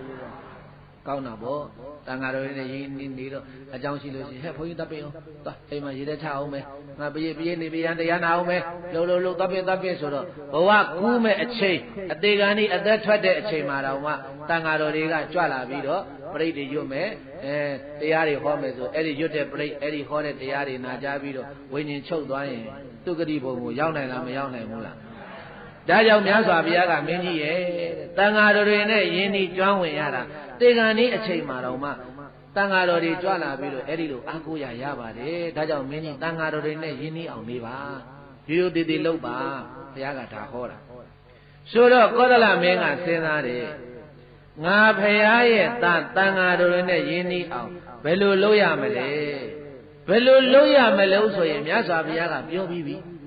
ရိုးရိုးသေးသေးချင်းကရိုးရိုးသေးသေးလူလေးလေးစားစားလူမြတ်မြတ်နိုးနိုးတရားနာဒါလိုက်နာယုံပဲဥစ္စာကိုကောသလမင်းကအတွေးကတစ်မျိုးပေါက်သွားဘယ်လိုတွေးပေါက်သွားတော့လို့ဆိုတဲ့အခါကျတော့ဩဖရာရဲ့သားတန်ဃာတော်တွေနဲ့ယဉ်နီးအောင်ဘယ်လိုလုပ်မလို့ဆိုရင်ငါများစွာဖရာရဲ့ဆွေမျိုးဖရာရဲ့အမျိုးဖရာရဲ့အမျိုးတွေကမင်းသမီးတစ်ပါးကိုမိဘရဲ့ခေါင်းကြီးမြှောက်လိုက်ရင်သူ့အကြံကလည်းစဉ်းစားကြည့်ဦးမိဘရဲ့ခေါင်းကြီးမြှောက်လိုက်ရင်ငါဘုရားအမျိုးဖြစ်သွားပြီဘုရားအမျိုးဖြစ်သွားရင်တန်ဃာတွေငါရှိဝင်မှာပဲကောသလမင်းကြီးကဘုရားရဲ့ဆွေမျိုးဘုရားရဲ့ဆွေမျိုးငါတကားရှိဝင်မှာဒီတန်ဃာတော်တွေအတွေးကတခြားတွေးတာတခြားတွေးတာလည်းမပြောနဲ့ပရိသတ်ကြီးကောသလမင်းကြီးကဉာဏ်ကလည်းအလွန်နည်းတဲ့မင်းကြီးတဲ့အဲ့ဒါတခါလေတူတူပြောဆိုသူဒီဥစ္စာကိုသူ့စိတ်ထဲကစွဲနေရောစွဲနေတဲ့အခါကျတော့ဘယ်နဲ့လှုပ်တုံးလို့ဆိုတော့ကပိလို့ရွှေနန်းကိုရာဇသံပို့တာဘာပို့တာလဲပရိသတ်ရာဇသံဆိုတာအမိတ်ပို့တာအမိတ်ပို့တာဘယ်လိုပို့လိုက်တုံးလို့ဆိုတော့တာကီဝင်မင်းသမီးတစ်ပါးတစ်ပါးကိုကောသလရွှေနန်းတော်ကိုလာဆက်ရမယ်ဆက်ချင်ဆက်မဆက်ရင်စစ်ခင်းမယ်တဲ့ဘာလို့မဲတဲ့လဲစစ်ခင်းမယ်တဲ့လှုပ်ပုံတာကီဝင်မင်းသမီးတစ်ပါးငါပေးရမယ်တဲ့မပေးလို့ရှိရင်စစ်ခင်းမယ်တဲ့ဆိုတော့မြတ်စွာဘုရားရဲ့ဆွေတော်မျိုးတော်တွေရှိကိုဒီရာဇသံကြီးကရောက်သွားတဲ့အခါကျတော့အဲ့ဒီမှာ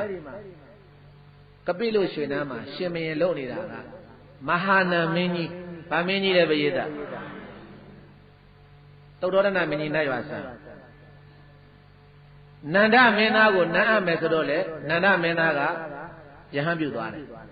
ကဲသားတော်ရာဟုလာကိုကြီးနှံအပ်မယ်ဆိုတော့လည်းပဲသားတော်ရာဟုလာလည်းသင်္ကန်းဝတ်သွားတယ်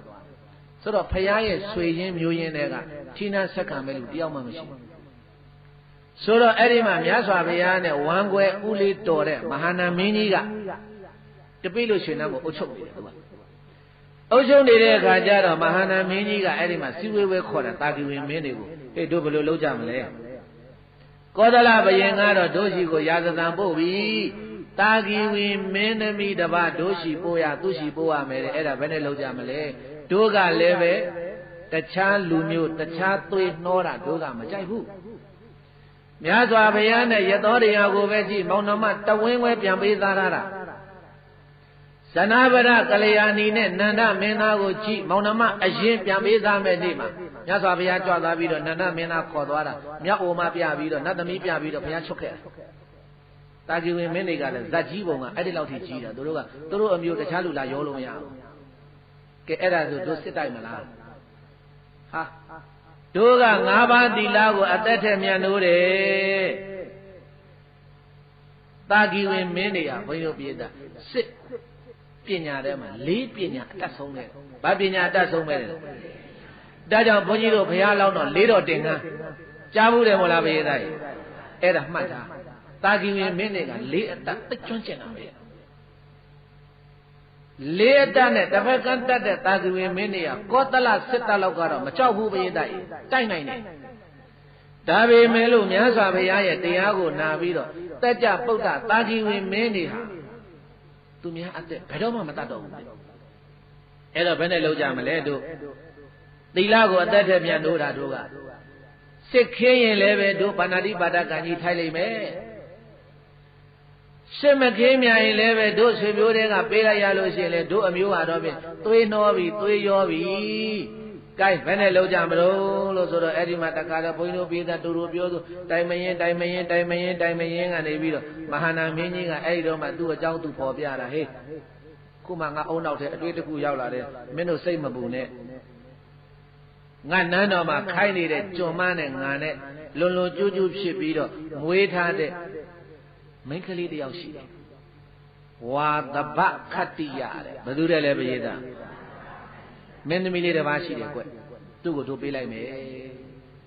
ဆိုတော့ဘုန်းကြီးတို့ပရိသတ်ဒီမှာကြည့်အဖေကမဟာနာမင်းကြီးတာကီဝင်မင်းဟုတ်လားပရိသတ်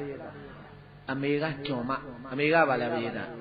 Nano Rema Kaini, Jomane, Mahana Tagiwin Minine, Mavido, Yadada, Minimili the Vashide, Wadaba Katia. Eri Wadaba Katia, Bile me, Tagiwin Minso, Belole, a hode. Tagiwin Mimu, sit on home. A pay to it up, Rudu Barabeda. A pay out Tagiwin me, a Migado Joma. Dane Godala Meta, the Rainbow. Ah, Godala Mini, Semekemane. Tagiwin Minimi the Bapume.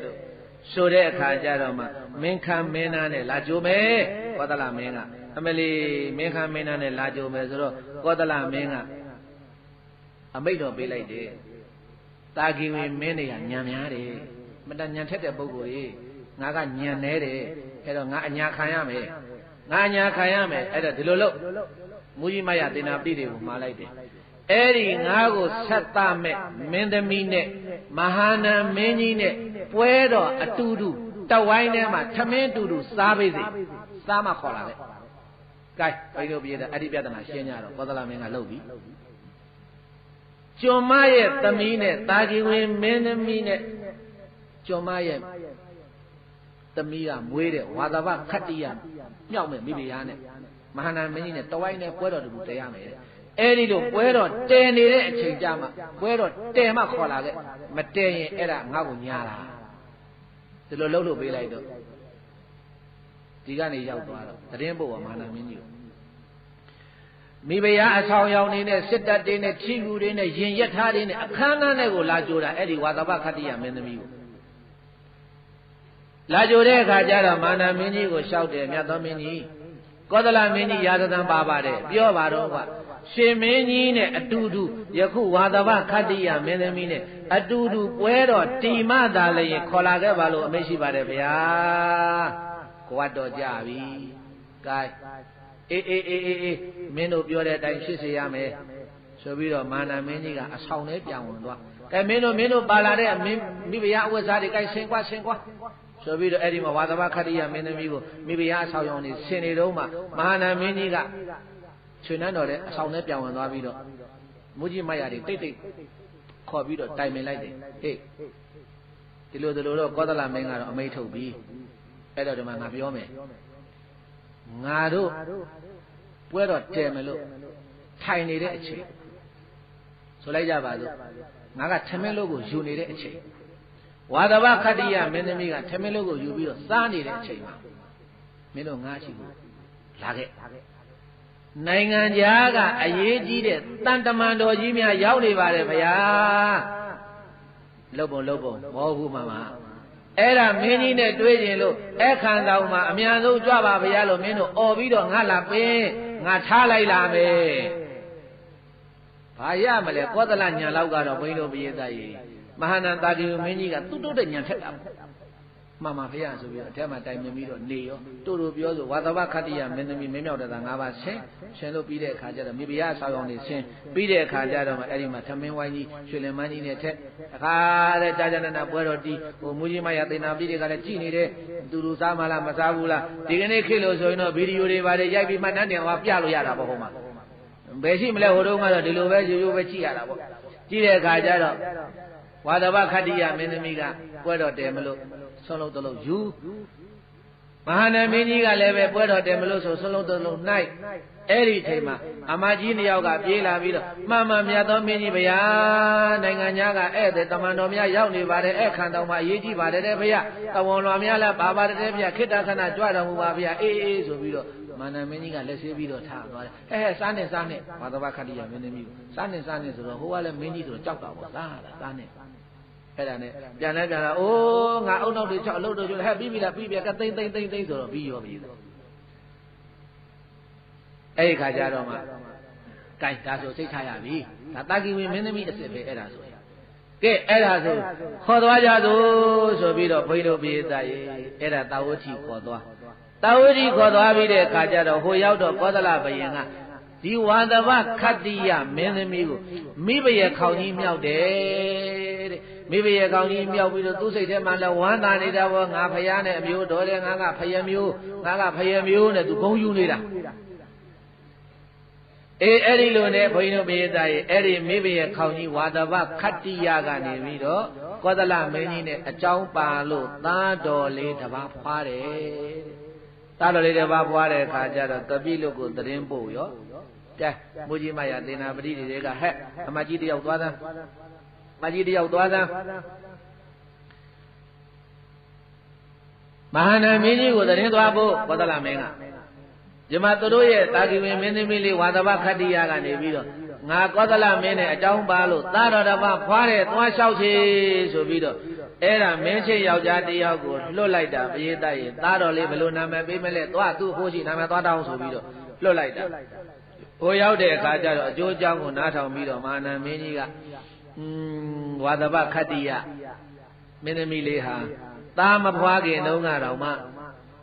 ကောသလရွှေနာမှာအမတန်ထင်ပေါ်ကြော်ကြားတယ်ကောသလမင်းကြီးကိုနိုင်ရတယ်လွှမ်းမိုးနိုင်တယ်အုပ်ဆိုးနိုင်တယ်သားယောက်ျားလေးမွေးလာပြီဆိုရင်တော့ဖြင့်ကွယ်ကောသလမင်းကြီးရဲ့ချစ်ချင်းခင်ချင်းတွေပို့ပြီးတော့ရနိုင်တော့မယ်လို့အဲ့ဒီလိုပြောလိုက်တာအဲ့ဒီလိုပြောတဲ့စကားကိုဘုန်းကြီးတို့ပိယသားရေပါဠိလိုအတူကောက်ပြောရင်တော့ဝံလဘဘာတယ်လဲပိယသားရေဝံလဘဆိုတာအကျွမ်းဝင်ရင်းနှီးချစ်ခင်ခြင်းကိုရမယ်ပုဂ္ဂိုလ်လို့အဲ့ဒီလိုပြောလိုက်တာကိုသွားပြီးတော့နာမည်သွားတောင်းတဲ့တမန်ကနားလေးနေတယ်တဲ့ဘာဖြစ်နေတယ်လဲနားလေးနေတယ်ဆိုတော့သူ့နားတဲ့ဘာကြတော့ဆိုတော့ဝိတ္တုပဟိုကပြောလိုက်တာကဝံလဘအကျွမ်းဝင်ရင်းနှီးမဲ့ပုဂ္ဂိုလ်အကျွမ်းဝင်ရင်းနှီးမဲ့ပုဂ္ဂိုလ်ဆိုတော့နလေးပလေးနဲ့ကြားလာတာဝိတ္တုပနဲ့ကြားလာရောကြားလာတဲ့အခါကျတော့ကောသလရွှေနန်းရောက်တဲ့အခါကျတော့ကောသလမင်းကြီးကမေးတယ်ဟဲ့သူ့ဘိုးတော်ကြီးမဟာနန်းကဘယ်လိုနာမည်များပေးလိုက်လဲမှန်မှန်မြတ်သောမင်းကြီးဝိတ္တုပပါတယ်ဗျာဆိုတော့ကောသလမင်းကြီးကဘာနာမည်ကြီးလဲကွာဝိတ္တုပတဲ့ကဲသူကသူဝိတ္တုပမကလို့ဘာတုပဖြစ်ဖြစ်သူ့အဖိုးပေးတဲ့နာမည်ပဲတွင်သေးဆိုပြီးတော့ဘိဓိတော်ပြည်တိုင်းကောသလမင်းကြီးကလည်းပဲသူ့သားတော်ကိုဝိတ္တုပတဲ့ဘသူတဲ့လဲပဲရေးတာဝိတ္တုပလို့မှဲ့ရောမှဲ့တဲ့အခါကျတော့ဒီကလေးကိုတော်တော်ချစ်တယ်ကောသလမင်းကချစ်တဲ့အခါကျတော့သားတော်ဝိတ္တုပကိုငယ်ငယ်ရွယ်ရွယ်နဲ့ပဲဘိန်းတို့ပြေးတိုင်းစစ်တေနာပတိခံရတယ်ဘာခံရတယ်စစ်တေနာပတိခံရတယ်သူသားတော်ကိုငယ်ငယ်ရွယ်နဲ့ပဲအဲ့တော့ဒီကလေးအရွယ်ရောက်လာတဲ့အခါကျတော့နန်းတော်ထဲမှာရှိတဲ့အခြားသောမင်းကြီးမင်းသားတွေရှိသေးတယ်အဲ့ဒီမင်းကြီးမင်းသားတွေမွေးနေ့တို့ဘာလို့ကြလို့ရှိရင်ဘိုးတွေဘွားတွေကလက်ဆောင်တွေပို့ကြတယ်လက်ဆောင်တွေပို့တော့ဒီဝိတ္တုပဆိုတဲ့မင်းသားလေးကအိုးငါအဖိုးလည်းမတွေ့ဘူးအဖွားလည်းမတွေ့ဘူးသူများတဲ့ကားတွေဆိုလက်ဆောင်တွေပေးကြတယ်ဆွေတွေမျိုးတွေကနေပြီးတော့ခမဲတော်ဘုရားရဲ့ဆွေမျိုးကတော့ဒီမှာရှိတယ်မဲတော်ဘုရားရဲ့ဆွေမျိုးကဘယ်မှာရှိတယ်လဲငါမဲတော်မေးအောင်မှာပဲဆိုပြီးတော့မဲတော်သွားမေးဖို့ဝိတ္တုပကနေပြီးတော့ဝါသဗခတ္တိယမင်းသမီးကိုသွားမေးတယ်မဲတော်ဘုရားအခြားသောပုဂ္ဂိုလ်တွေကသူ့မြည်တွေသူ့သားတွေသူ့တူတွေအတွက်ကိုခုရွှေနန်းတော်ကိုလက်ဆောင်တွေပို့တယ်မဲတော်ဘက်ကသားတော်အတွက်အဖိုးတို့ဘွားတို့ဆွေတွေမျိုးတွေကဗာလက်ဆောင်မှမပေးပါလားဗျာဆိုတော့အိုးသားရဲ့ခကြီးကအဝေးကြီးဟိုကပိလို့ဆိုတာအဝေးကြီးအဲ့ဒါကြောင့်မပို့တာပါငါသားရဲ့ဆိုပြီးတော့အမှန်တော့အလိမ်ပေါ်မှာကြောက်လို့ပြေးတိုင်ခလေးကိုချောထားတယ်ဒါနဲ့ဝိတ္တုပမင်းသား16နှစ်အရွယ်ရောက်လာပြီဘယ်အရွယ်ရောက်လာပြီ16နှစ်အရွယ်ရောက်လာတဲ့အခါကျတော့အဖိုးတွေဘွားတွေထံသွားမယ်လို့ခွင့်တောင်းရောတားတယ်မသွားပါနဲ့သားရဲ့ခကြီးကဝေးပါတယ်မသွားပါနဲ့သားရဲ့ခကြီးကဝေးပါတယ်တားတယ်မရဘူးနောက်တော့ဘုန်းကြီးတို့ပြေးတိုင်းအတင်းစွတ်ညင်းမရဘူးသားတော့သွားမယ်ကဲသွားမယ်ဆိုရင်ငါသားမသွားနဲ့ဟုတ်အမေအရင်သတင်းနှမ်းဖို့ပြရတယ်ဟုတ်ဒါမှမင်းမို့လို့မှအခမ်းအနားတွေပြင်လိုက်မယ်ဆိုပြီးတော့ဝါသဗခတ္တိယမင်းသမီးကဘုန်းကြီးတို့ပြေးတိုင်းကပိလို့ရှင်မြို့တော်ကိုစာရေးပြီးတော့ပို့လိုက်တာမဟာနာမင်းကြီးရှိကိုမြတ်သောမင်းကြီးကောသလမင်းနဲ့ရတဲ့ဝိတ္တုပလို့ခေါ်တဲ့သားတော်အဲ့ဒါရွှေနန်းတော်ကိုလာခြင်းလို့တဲ့အဖိုးတွေဘွားတွေတွေ့ခြင်းလို့တဲ့ဆွေတွေမျိုးတွေတွေ့ခြင်းလို့တဲ့အဲ့ဒါလာလိမ့်မယ်ဆိုပြီးတော့ကြိုတင်သတင်းပို့တဲ့အခါကျတော့ဘုန်းကြီးတို့ပြေးသားကြီးမဟာနာမင်းကြီးကဘယ်နဲ့လှုပ်တုံးလို့ဆိုတော့ဝိတ္တုပလာလို့ရှိရင်အခန့်ကြိုဆိုဖို့လို့ဆိုပြီးတော့မင်းခွန်းနဲ့ဗါလဲပရိသတ်မင်းခွန်းကြိုဆောက်တယ်မင်းခွန်းဆိုတာရှေ့ခေတ်အခေါ် ကနေခေခေါ်တော့ဘိုထဲခုခေါ်တော့ဗာလဲပရိသတ်ဘိုထဲပေါ့ရှေ့တုန်းကဘိုတွေလာလို့ရှိရင်တဲတဲ့ဘိုထဲရှေ့တုန်းကတော့မင်းခွန်းလို့ခေါ်တယ်အဲ့ဒီမင်းခွန်းကြီးကြိုဆောက်ပြီးတဲ့အခါကျတော့ဝိတ္တုပတဲ့အသက်ကြီးတဲ့ပုဂ္ဂိုလ်တွေပဲမင်းကြီးမင်းသားတွေပဲမင်းခွန်းကနေစောက်ပြီးတော့ကြိုတယ်ဝိတ္တုပတဲ့ငယ်တဲ့ပုဂ္ဂိုလ်တွေကိုအကုန်လုံးကပိလို့ရှင်မျိုးတော်မှာထားပစ်ခဲ့ဘာဖြစ်လို့တုံးဆိုတော့တာဂီဝင်မင်းတို့ရဲ့ဓလေ့ထုံးတမ်းစင်လာကလူချင်းတူတာတောင်မှကြီးတဲ့လူကိုငယ်တဲ့လူကကြော့ရတယ်အစင်လာရှိတယ်သူတို့ကတာဂီဝင်မင်းကတရက်ကြီးလဲကြော့ပဲနှစ်ရက်ကြီးလဲကြော့ပဲဘုန်းကြီးတို့ဒီလူလောကမှာကတော့ဘုန်းကြီးယဟန်တန်ကကြော့တယ်မိဘဆရာသမားကြော့တယ်သူတို့ကအဲ့လိုမဟုတ်ဘုန်းကြီးယဟန်တန်ကရောမိဘဆရာသမားရောလူချင်းတွေ့လဲပဲအသက်ကြီးရင်ကြီးတဲ့လူကအကြော့ခံငယ်တဲ့လူကကြော့ရတယ်ဆိုတော့ဝိတ္တုပကကျွန်မကမွေးတဲ့သားဟိုမှာအကြော့မဲ့ပုဂ္ဂိုလ်တွေကတာဂီဝင်မင်းအစ်စ်တွေဆိုတော့တာဂီဝင်မင်းတို့ကဒီကျွန်မရဲ့မွေးတဲ့သားကိုမကြော့နိုင်ဒါကြောင့်မို့လို့ဝိတ္တုပတဲ့ကြီးတဲ့ပုဂ္ဂိုလ်တွေပဲကြိုတယ်သူငယ်တဲ့ပုဂ္ဂိုလ်တွေတယောက်မှမကြိုဘူးမကြိုတော့ဝိတ္တုပမင်းကစစ်အင်္ဂါ၄ပါးနဲ့လာတာကောသလမင်းကစစ်တနာပတိခံလာတာအဲ့ဒါနဲ့တယောက်မေးလဲပဲသူ့တဲ့အသက်ကြီးတယ်သူကြော့ရတာပဲနောက်တယောက်မေးလဲသူ့တဲ့အသက်ကြီးတယ်သူကြော့ရကပိလို့ရွှေနန်းကိုလာလိုက်တာသူ့တဲ့ငယ်တဲ့ပုဂ္ဂိုလ်တရားမှမရှိဘူးအကုန်လုံးသူ့ထက်ကြီးတဲ့လူတွေကြီးတွေ့တဲ့အခါကျတော့ဝိတုဘာကမေးတယ်ဘိုးတော်ဖြစ်တယ်မဟာနာမင်းကြီးကိုဘိုးတော်ဖေဟာသားတော်တဲ့မြေတော်တဲ့ငယ်တဲ့ကလေးတွေမရှိဘူးလားအေးရှိတယ်ကွာဟိုးဇနဘုံမှာသွားပြီးတော့တို့လှုပ်ရှားရှိတယ်တိုင်းရင်ပြည်ကိစ္စတွေအဲ့ဒီမှာဝိုင်းဝန်းလုပ်နေလို့ပါကွာတိုက်ဆိုင်မင်းလာတဲ့နေ့မှာပဲအဲ့ဒီမှာနောက်ပိုင်းမှာအလုပ်ကိစ္စတွေကလည်းပေါ်လို့အဲ့ဒီသွားနေကြတယ်ကွာတို့လူကြီးတွေဒါမင်းကိုတလေးတစားနဲ့မင်းကိုကြိုတာကွာဘာညာဆိုပြီးတော့မာနမင်းကြီးကနှစ်သိမ့်လိုက်တဲ့အခါကျတော့ရှင်းတတ်သွားတယ်ရှင်းတတ်သွားပြီးတော့3-4 ရက်နေပြီးတော့ဘုန်းကြီးတို့ပြည်တိုင်းအဲ့ဒီမှာဝိတ္တုပမင်းပြန်တယ်ဝိတ္တုပမင်းပြန်တဲ့အခါကျတော့အဲ့ဒီဘိုထဲမှာဘာကြံနေခဲ့တုံးလို့ဆိုတော့တန်လျက်ကြံနေခဲ့တယ်ဘာကြံနေခဲ့လဲဘုရားတန်လျက်ကြံနေခဲ့တယ်လမ်းတစ်ဝက်ရောက်တဲ့အခါကျတော့မှတတ်တော်ဆောင်မှာဟာဝိတ္တုပမင်းကင်နဲ့တန်လျက်ကြံနေခဲ့ပြီအပြန်ယူမှာပဲတန်လျက်ပါမတော့ရင်တော့ငါရွှေနန်းတော်ရောက်တတ်လိမ့်မယ်ဆိုပြီးတော့ကမန်းကနမြင်းနဲ့ပြန်ပြေးပြီးတော့တန်လျက်လာယူတဲ့အချိန်မင်းကွန်းမှာဟိုထဲမှာဘာလို့နေကြတုံးလို့ဆိုတော့အဲ့ဒီဝိတ္တုပမင်းထိုင်သွားတဲ့နေရာကို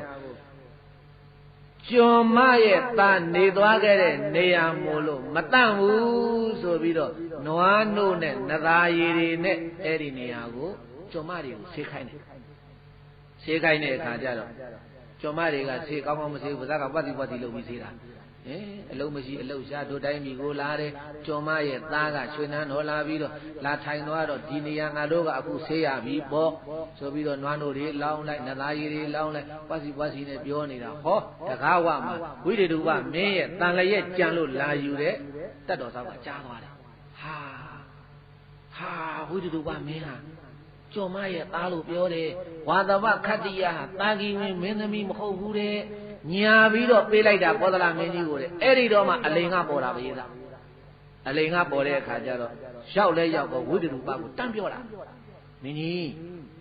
ကကောသလမင်းကြီးကမင်းမျိုးဟုတ်တဲ့ဒါပေမဲ့လို့ဝါသဝခတ္တိယကတာဂီဝင်မင်းသမီးမဟုတ်ဘူးကျွန်မရဲ့သမီးဆိုတဲ့အခါကျတော့ဘုန်းကြီးဘုရားကြီးစဉ်းစားကြည့်ပေါ့ဝိတ္တုပဒေါသဖြစ်တယ်ဝိတ္တုပဘာဖြစ်လဲဘုရားငါထိုင်တဲ့နေရာကိုနွားနို့ရည်တွေနဲ့နသားရည်တွေနဲ့ဆေးတဲ့တာဂီဝင်မင်းတွေတနေ့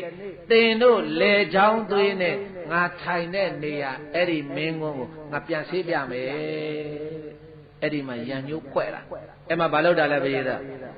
ရန်ညိုးဖွဲ့တာသိမဲ့တနေ့ငါထိုင်ခဲ့တဲ့နေရာကိုမင်းကုန်းမှာငါထိုင်ခဲ့တဲ့နေရာကိုနင်တို့နသားရည်တွေနဲ့နွားနို့တွေနဲ့ဆေးတယ်လို့နင်တို့ရဲ့လက်ချောင်းသွေးကိုရွှေခွက်နဲ့ခံပြီးတော့ငါထိုင်နေတဲ့နေရာမှာငါပြန်ဆေးရမှကျင်တတ်မယ်လို့ဆိုပြီးတော့အဲ့ဒီလိုကျိန်းခဲ့တဲ့ရန်ညိုးအဲ့တော့ဘုန်းကြီးတို့ပြည်သားဒီအကြောင်းကိုမကျင်တတ်တော့ကောသလမင်းသွားပြောရောဝိတ္တုပသွားပြောတဲ့အခါကျတော့ဝါသဝခတ္တိယမိဖုရားနဲ့သားတော်ဝိတ္တုပတို့ကောသလမင်းကစိတ်ဆိုးတယ်ဩ ငါကတော့တာဂီဝင်မင်းမျိုးအောက်မပြီးတော့မင်းမိဘရခေါင်မြောက်ရတယ်ငါကတော့တာဂီဝင်မင်းရဲ့မြေတော်အောက်မပြီးမင်းစစ်တနာပရိခံရတယ်လက်ဆက်တတ်တော့မင်းတို့ကကျွန်းမရဲ့သားကျွန်းမရဲ့မြီးကိုကွာဟေးနှစ်ယောက်လုံးယာဓုချတယ်ဆိုတော့ဝါဒဗခတ္တိယမင်းသမီးလည်းပဲမိဖုရားအဆောင်ကြောင့်အကုန်ပြုတ်ဝိတတုပမင်းသားလည်းပဲအိမ်ရှိဆံယာဓုစစ်တင်နာပတိယာဓုအကုန်ပြုတ်ပြီးတော့ကျွန်းနေဝတ်တဲ့အဝတ်အစားတွေအကုန်တခါတည်းဝတ်ခိုင်းတာမြတ်စွာဘုရားကြားရောမဖြစ်ဘူးဒီပြဿနာတော့တန်တဲ့မြတ်စွာဘုရားရှင်ကိုတော်မြတ်တာဝတိရွှေနန်းကိုဘုရားကိုတော်တိုင်ကြွလာတယ်ဒီကြွလာတဲ့အခါကျတော့မှဒီအကြောင်းတွေကိုမြတ်စွာဘုရားကိုတိုက်နေကောသလမင်းကရှင်ဘုရားရဲ့ရွှေတော်မျိုးတော်ဒီလုပ်ပုံကြည့်ပါဦးဆိုပြီးတော့အစကနေအဆုံးဘုန်းကြီးတို့မြတ်စွာဘုရားရှင်ကိုတော်မြတ်ကိုလျှောက်တဲ့အခါကျတော့မှအဲ့ဒီမှာမြတ်စွာဘုရားရှင်ကိုတော်မြတ်ကမြတ်သောမင်းကြီးတာဂီဝင်မင်းတွေဟာလည်းဒီလိုမလုပ်သင့်ဘူးဘုရားကဗတ်မလိုက်ဘူးသူဆွေမျိုးတွေကိုလည်းအပြစ်တင်တယ်တာဂီဝင်မင်းတွေလည်းဒီလိုမလုပ်သင့်ဘူးတကယ်လို့သင်မင်းကြီးကတာဂီဝင်မင်းသမီးအစ်စ်ကိုတောင်းတာတာဂီဝင်မင်းသမီးစစ်ကိုတကယ်တော့ပေးသင့်ပါလေအဲ့တော့သင်မင်းကြီးကိုငါဘုရားအထူးမှာကြားလိုတာကတော့ဝါဒဗခတ္တိယမင်းသမီးဟာမဟာနာမင်းကြီးရဲ့သမီးတော်အစ်စ်ပဲနောက်တစ်ချက်ကခတ္တိယဇတ်ဖြစ်တဲ့သင်မင်းကြီးရဲ့ရှင်နန်းတော်မှာအဘိဓိခံတော်လောင်းပြီးတော့မိဖုရားကြီးကိုတော့မိဖုရားကြီးမြောက်ထားတာကိုခံရတဲ့သူလည်းဖြစ်တယ်အဲ့တော့သင်ရဲ့သားတော်လေးယခုဝိတတုပဆိုတာသင်မင်းကြီးတေချာစဉ်းစားကြည့်ပါအဖေဘက်ကမင်းမျိုးဖေဘက်ကဗာမျိုးလဲကောသလမင်းနဲ့ဝါဒဗခတ္တိယနဲ့ရတာမို့လားကဲဝါဒဗခတ္တိယမင်းသမီးဘက်ကပြန်ကြည့်ကြအောင်စို့ဝါဒဗခတ္တိယမင်းသမီးဘက်ကပြန်ကြည့်တော့လည်းပဲဝါဒဗခတ္တိယရဲ့အဖေကမဟာနာမင်းကြီးဆိုတော့လေမင်းမျိုးပဲဟုတ်လားဘယေတကြီးအဲ့တော့အမျိုးကမင်းမျိုးတွေကြီးပါပဲအဲ့တော့လောကမှာအရာရောက်တာကအဓိကထားတာကဖခင်ရဲ့အမိဖခင်ရဲ့ဇတ်ကိုယ်တန်နဲ့အဓိကထားပါတယ်မင်းကြီးစဉ်းစားပါမြတ်စွာဘုရားကအဲ့ဒါဘုန်းကြီးတို့ပြည်သားဟုတ်တယ်ဒီကနေ့ခေတ်ဘုန်းကြီးတို့ဘယ်မှာပဲဖြစ်ဖြစ်ကြောင်းမဲမှတ်ပုံတင်မဲလို့မှတ်ပုံတင်ထဲမှာဘု து နာမည်ပါအဖေနာမည်ပဲဟုတ်တယ်မလားဘုရားသားဖေနာမည်ပဲဘယ်မှာဘာလို့အဖေနာမည်နံပါတ်1ထည့်ရတာဒါမြတ်စွာဘုရားရှင်ကိုတော်မြတ်ကဒါကိုပြောတာအဓိကကအဖေရဲ့ဇတ်အဓိကပဲတဲ့တင်မင်းကြီးကလည်းမင်းမျိုးမင်းတွေမဟာစီမဟာသေးပဲကဲဝါဒဗခတ္တိယရဲ့အဖေပြန်ကြီးပြန်တော့လည်းမဟာနာမင်းဆိုတာမင်းမျိုးမင်းတွေပဲတင်မင်းကြီးဘာဖြစ်လို့သူလှုပ်တာလဲမြတ်စွာဘုရားတရားဟောတော့မှကောသလမင်းကအမျက်ပြေသွားတယ်အမျက်ပြေသွားပြီးတဲ့အခါကျတော့မှကဲအဲ့ဒါဆိုရင်လည်းပဲထားပါတော့ဗျာအဲ့ဒါဆိုလို့ရှိရင်လည်းပဲရှင်ဘုရားအမိန့်တော်တိုင်းပဲရှင်ဘုရားတရားနာရပြီးတော့တပည့်တော်ငကိုယာဓုပြန်ပေးပါမယ်ဆိုတော့မှစိတ်ပျော့သွားပြီးတော့ယာဓုပြန်ပေးတော့မှဘုန်းကြီးတို့ဘုရားလောင်းတော်ကအဲ့ဒီမှာဘာဇတ်တော်ကိုဟောတော့ဆိုတော့ကထဝါဟနဇတ်ပိယတဘာဇတ်တဲ့လေကထဝါဟနဇတ်တဲ့ချင်းခွေရောင်းစားရတဲ့အမျိုးသမီးနဲ့ဗာရာဏသီမင်းနဲ့တော်ထဲမှာညားတာသားတယောက်ရခဲ့တယ်ပြန်သွားတယ်နဝရလက်စွပ်ပေးခဲ့တယ်သားယောက်ျားလေးမွေးရင်လိုက်လာခဲ့မိန်းကလေးမွေးရင်အဲ့ဒီနဝရလက်စွပ်ရောင်းပြီးတော့ချမ်းချမ်းသာသာနေပြီတော့ဆိုတော့မွေးလဲမွေးတော့သားယောက်ျားလေးဟာချင်းခွေသမားကထင်းအောင်စားတဲ့အမျိုးသမီးကထင်းခွေမကအာရဝန္တာနဲ့နဝရလက်စွပ်နဲ့သားတော်လေးပိုက်ပြီးတော့ရွှေနန်းတော်သွားတဲ့အခါကျတော့အဲ့ဒီမှာဗာရတိမင်းကညင်းတာဒါငါသားမဟုတ်ဘူးဒါငါသားမဟုတ်ဘူးဒါငါသားမဟုတ်ဘူးဆိုညင်းတာညင်းတဲ့အခါကျတော့ဘာမှမပြောနဲ့ဘုန်းကြီးတို့ပရိသတ်ကြီးအမေလှုပ်တဲ့ပုဂ္ဂိုလ်ကကြိုက်မဟုတ်ရင်လည်းနေကသစ္စာဆိုမှဆိုပြီးခလေးကောင်းငင်မြောက်ပြီးတော့အောက်ကလှန်နဲ့တခါထောက်တာကြသေးမဟုတ်ရင်ကြသေးပဲဆိုတဲ့အခါကျတော့မှအဲ့ဒီမှာဘုန်းကြီးတို့ဘုရားလောင်းတော်ကဒီကထဝါဟနမင်းကုဏခလေးအမေလည်းကောင်းတယ်လည်းပြစ်တယ်လည်းကိုအောက်ကလှန်ထောင်ထားတာမထူးတော့ဘူးအမေလို့တဲ့ပုဂ္ဂိုလ်ကလည်းပဲ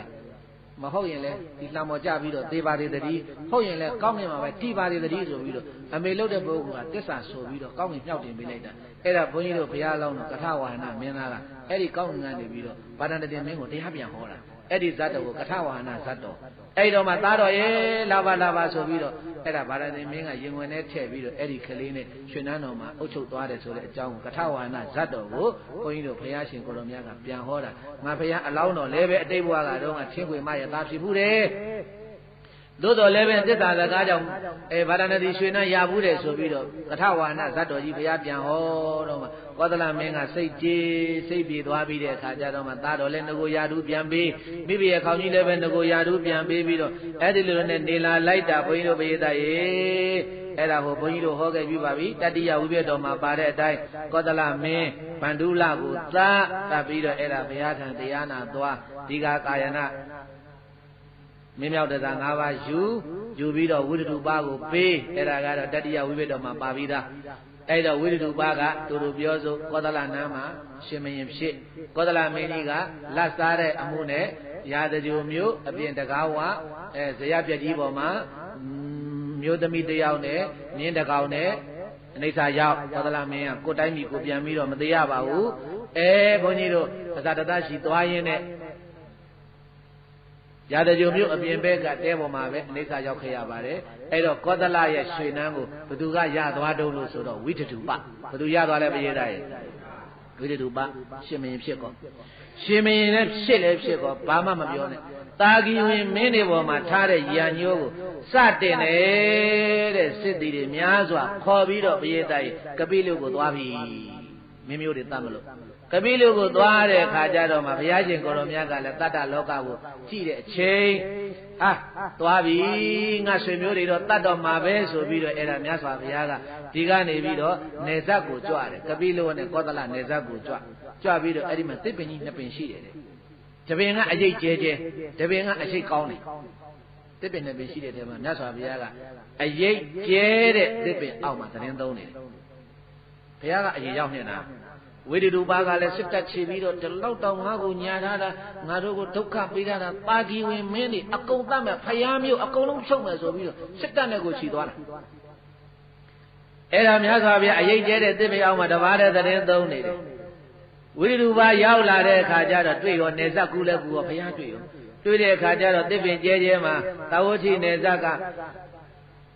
အရေးကောင်းတဲ့သစ်ပင်မှာသတင်းမသုံးမဲနဲ့ကပိလုနေဇက်ကအရေးကျဲသစ်ပင်အောက်မှာသတင်းသုံးနေတယ်ဘုရားတွေ့တဲ့အခါကျတော့ဝိတ္တုပါကဘုရားကြော့ပြီးတော့ဝင်လျှောက်တယ်မြတ်စွာဘုရားဒီလောက်နေပူနေတာဒီအရေးကောင်းတဲ့သစ်ပင်အောက်မှာကိုတော်သတင်းမသုံးမဲနဲ့အရေးကျဲတဲ့သစ်ပင်အောက်မှာဘာဖြစ်လို့သတင်းသုံးနေတာရတာလဲဒီဘက်အရေးကောင်းတဲ့သစ်ပင်အောက်ကိုကြွတော်မူပါဘုရားလို့မြတ်စွာဘုရားကိုလျှောက်တော့မြတ်စွာဘုရားကရှိပါစေတော့မင်းကြီးရှိပါစေတော့မင်းကြီးသစ်ပင်အရေးထက်ရွှေမျိုးတွေရဲ့အရေးကပိုပြီးတော့အေးတယ်ကွာမြတ်စွာဘုရားက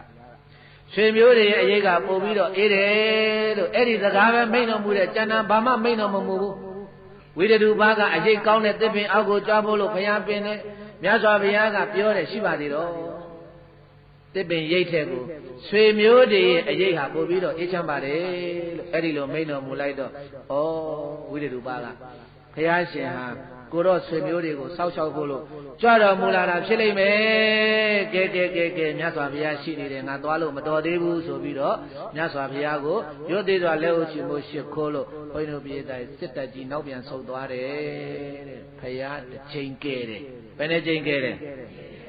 နောက်တစ်ချိန်လာပြန်တာပဲဘုရားကြိုစောက်လာဒီလိုပဲအရေးကျတဲ့သစ်ပင်အောက်ကပဲတွေ့ပြန်တာပဲရှောက်တဲ့အရေးကောင်းတဲ့သစ်ပင်အောက်သတင်းသုံးဖို့လို့မြတ်စွာဘုရားကပြောတယ်နေပါစေတော့ရွှေမျိုးရိပ်ဟာအေးပါတယ်ကွာတဲ့ဒီလောက်နေပူတာဘာမှအရေးမယူရွှေနဲ့မျိုးနဲ့အတိုင်းနဲ့ဝိုင်းနဲ့နေရတာအရေးကောင်းတဲ့အေးတယ်ကွာဆိုတော့ပြန်ဆုတ်သွားတယ်အဲ့ဒီလိုနဲ့ဘုန်းကြီးတို့ပရိသတ်ရေဘယ်နှကြိမ်မြောက်တုံးဆိုလို့ရှိရင်3ချိန်မြောက်ဘယ်နှကြိမ်မြောက်လဲ3ချိန်တီးတီးဘုန်းကြီးတို့ပရိသတ်ရေဘုရားရှင်ကိုရောမြတ်ကြွပါတယ်စတုထအကျိန်ကိုရောက်လဲရောက်တော့ဘုရားရှင်ကိုရောမြတ်ကရှေ့ကဟောင်းကိုပြန်ကြည့်တော့တယ်4ချိန်မြောက်ပြီဘယ်လိုကန်နေလောက်ခဲ့လဲငါဆွေမျိုးတွေဆိုတော့ဘုန်းကြီးတို့တန်ဃာတဲ့ဘဝကဆွေတွေမျိုးတွေဟာချောင်းတစ်ခုကိုပိတ်ပြီးတော့ငါးတွေကိုအစိတ်ခတ်တတ်ခဲ့တဲ့ကံကိုမြင်တော်မူတော့ကိုရောရှင်မြတ်ဘုရားလည်းမကြွတော့ဘူးတဲ့ gain ငါလည်းမတတ်နိုင်တော့ဘူး ကာမဝိပါကောအစိန်ဒီရောကံများတားလို့မရဘူးကွယ်မြတ်စွာဘုရားလည်းမကြွတော့၄ချိန်မြောက်မှာဘုရားဥပိ္ပခာပြုလိုက်ရတယ်ဘုရားလည်းမတွေ့ရောနေစမှာဘုရားလည်းမတွေ့ရောဘာမှမပြောနဲ့ပရိသတ်ကြီးတခါနဲ့အဲ့ဒီမှာဝိတ္တုပစစ်တအင်္ဂါ၄အင်္ဂါနဲ့ခြေပြီးတော့ကပိလို့ရွှေနာအကုန်ဝင်တိုက်တာဝင်တိုက်ပြီးတော့တူတူပြောဆိုဘုန်းကြီးတို့ပရိသတ်ကြီးတာဂီဝင်မင်းမေးတာမင်းဘာမျိုးလဲကွာတာဂီဝင်မင်းမျိုးဆိုဒါပေမဲ့တိုင်းပြည်ကိုဝင်တဲ့ကဝိတ္တုပကကျင်ညာထားတယ်မဟာနာမင်းကြီးတစ်ပါးကိုလက်ရထားတယ်အဲ့ဒီလိုလဲဘုန်းကြီးတို့ပရိသတ်ကြီးကပိလို့ရွှေနာဝင်တဲ့အခါကျတော့တာဂီဝင်မင်းတွေက၄တက်တက်တက်တက်တယ်အဲ့တော့ဒီလေးနဲ့ပြင်ပြီးတော့တတ်တယ်ဆိုရင်ဒါပေမဲ့လို့6တော့6ပြီဘာမှတခါလေးနဲ့ပြစ်လိုက်တဲ့အခါကျတော့ဘယ်လိုဖြစ်တုံးလို့ဆိုတဲ့အခါကျတော့အာဇီမြင်ပြစ်လိုက်တဲ့လေးတွေဒီကောသလသာဝိရုပါယအပေါင်းဒီနေရတဲ့ပုတ္တိကတ်နာတော့ရတဲ့တာမီလေးတွေလေးတာတစ်ခါတစ်ခါပဲတစ်ခါတစ်ခါပဲဟန်ဆောင်ပြစ်တာတကယ်ပြစ်တာ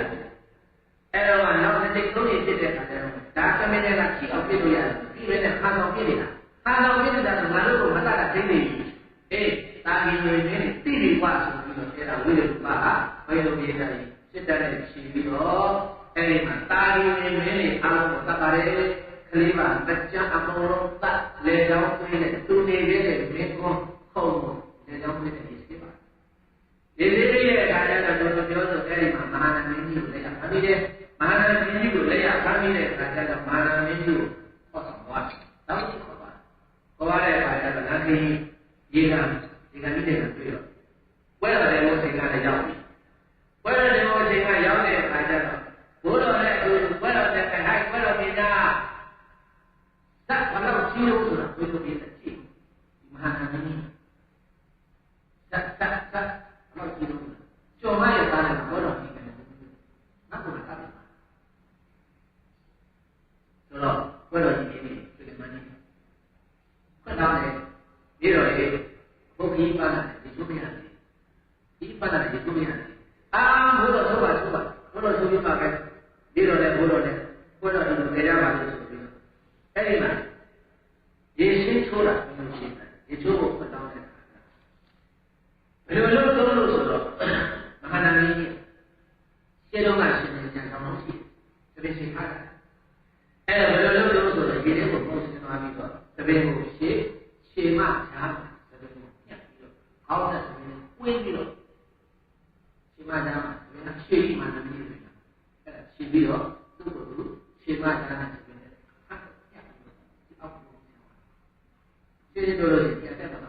အောက်တည်ဆိုအဲ့လိုပုဂ္ဂိုလ်တတ်တယ်အဲ့ဒါမဟာနာမင်းကြီးကတာပုဂ္ဂိုလ်ပုဂ္ဂိုလ်ကြီးမဟာနာမင်းကြီးကအနာဂတ်ပုဂ္ဂိုလ်ကြီးအဲ့ဒီမဟာနာမင်းကြီးရဲ့သီလကိုသမာဓိကိုမဟာနာမင်းကြီးရဲ့ကိုယ်ကျေးဇူးတွေကြောင့်နဂါမင်းကြီးကနာပြီးတော့အဲ့ဒါမဟာနာမင်းကြီးကိုခေါ်သွားတာနဂါပြည်မှာလည်းဆောက်ထားတာ7နှစ်ကြာတယ်ဘယ်နှစ်ကြာလဲ7နှစ်ကြာပြီးတော့နဂါပြည်မှာလည်းမဟာနာမင်းကြီးဝတ်သက်သိမ်းပါတယ်အဲ့ဒီတော့တာဂီဝင်နေရဲ့မျိုးအကုန်ဖြစ်အဲ့တော့ဝိရုဝါဒစောင်းနေနဲ့မလားဟဲ့ကနေစစ်ကြတာကဘုရားဘုလိုပြည့်တယ်မသိဘူးဆိုပြီးကနေစစ်ကြတော့လည်းဘုရားပြည့်တာပဲပြည့်တယ်ဆိုတော့နားပြည့်နားပြည့်တော့ပါတော့မာနမင်းကြီးတရားဘုရားဒါနဲ့မိုးချုပ်တဲ့ဒီရှားတယ်မတွေ့တဲ့အခါကျတော့ကာယသိပြီးတယ်ဘယ်လိုမှလည်းရှားမရဘူးပြန်ရတော့လို့ဆိုပြီးအဲ့ဒါဘုရားပြည့်တာတွေပြန်တဲ့အခါကျတော့ညနေစစ်တဲ့ဒီနဲ့ဝိရိယပါလို့တာဝတိပြုလို့ရောက်တော့တာဝတိပြုတယ်မဝင်သေးဘူးနဲ့မလို့အစိကဝင်လို့ခေါ်တယ်တာဝတိနဲ့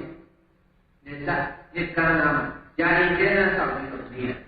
ယာယီကျဲနဲ့ဆောက်ပြီးတော့နေတဲ့အခါမှာစစ်တပ်ကိုနောက်အုပ်စုခွဲလိုက်တဲ့အခါကျတော့စစ်တပ်ပြန်လာတာစစ်တပ်တအုပ်စုကတဲတောင်နေပေါ်မှာတအုပ်စုကဗမာရင်းတာတဲတောင်နေပေါ်မှာတဲ့တအုပ်စုကတော့သုံးပေါ်မှာဒီလိုကလည်းတဲတောင်နေမှာလာနဲ့အပြားဝီရင်ကမ်းမှာပေါ့ဗျာနားနေကြတအုပ်စုကတော့အဲ့ဒီဟိုးပေါ်မှာသွားပြီးတော့အေးစစ်စစ်နားနေကြတဲ့အခါကျတော့တဲတောင်နေပေါ်မှာနေနေတဲ့ သားတွေထဲမှာအကုသိုလ်ကနေတဲ့စစ်သားတွေကြတော့ဘယ်လိုရှင်းတာလဲဆိုတော့ဒီလိုမရဘူးကိုယ်ရဘယ်လိုစိတ်ကြီးခိုက်လို့ခါးလေးတက်တယ်လို့အဲ့လိုရှင်းလာတဲ့ဒီတက်တော်နေရတာခိုက်တော့ဘာ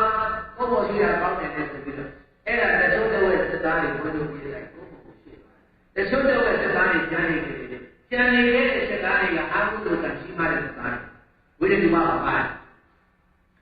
အဲ့ဒါကျွန်တော်သင်္ခါရပြပန်းလာတယ်အဲ့ပြောသွားလိုက်ကြဘုံဘုံမှာစစ်သားတချို့တဲတော်မြင်မှာတရားဝရီမြေကမ်းမှာစစ်သားတချို့အဲ့ဒီလိုအိတ်လိုက်ကြတာဟောညလည်းကြတယ်ဘယ်လိုဒီတိုင်းအခါနဲ့မိုးကြီးရွာရေတွေတက်လာပြီးတော့ဝိရဒုမနဲ့စစ်သားတွေရေတိုက်စားချသွားတာအကုန်လုံးပေးလေရောက်လို့ဘယ်လိုဒီတိုင်းအကုန်လုံးသက်သေကြတယ်တဲ့သာဝတိရှင်နာတော့ပြောင်းမဝင်နိုင်ဘူးဝိရဒုမနဲ့အဲ့ဒီမှာစစ်သားတွေတိတ်ကအမှုလုပ်တာလုပ်တဲ့စကားတွေရင်းနှီးပြီးတော့သေတယ်ပါမှာမနေ့မိုးလေးမှာဒီတဲ့သာနာလူတွေကရရတဲ့အခါကျတော့အဲဒီမှာမြတ်စွာဘုရားကိုကိုရမကိုလျှောက်တယ်ဘုန်းတော်ကြီးတော်ဘုရားမြတ်စွာဘုရားရှင်များရဲ့ရှင်မျိုးတာဂီဝင်းတွေကိုသွားတတ်တဲ့ဝိတတုပါတဲ့ဘဂဝါအားလုံးရှင်မျိုးတွေအဲဒီမှာဘုန်းတော်သားတဲ့ပုဂ္ဂိုလ်တွေအခုဘုန်းတော်ဒုက္ခရောက်ပါပြီဗျာသင်္ကေတဝါပြုတော်ပါပြီရေတိုက်တဲ့တော့ပါတော့ညသာဘုရားလို့ဆောက်တော့ဘုရားနဲ့ကိုတော်များကစကားလို့ဒီဘဝဒီခန္ဓာကိုယ်မှာလောက်ခဲ့တဲ့အကုသိုလ်ကံကြောင့်တာဂီဝင်နေသိရတာမဟုတ်ပါဘူးအတိတ်ဘဝကလောက်ခဲ့တဲ့ကံကြောင့်တာဂီဝင်နေသိရတာပါ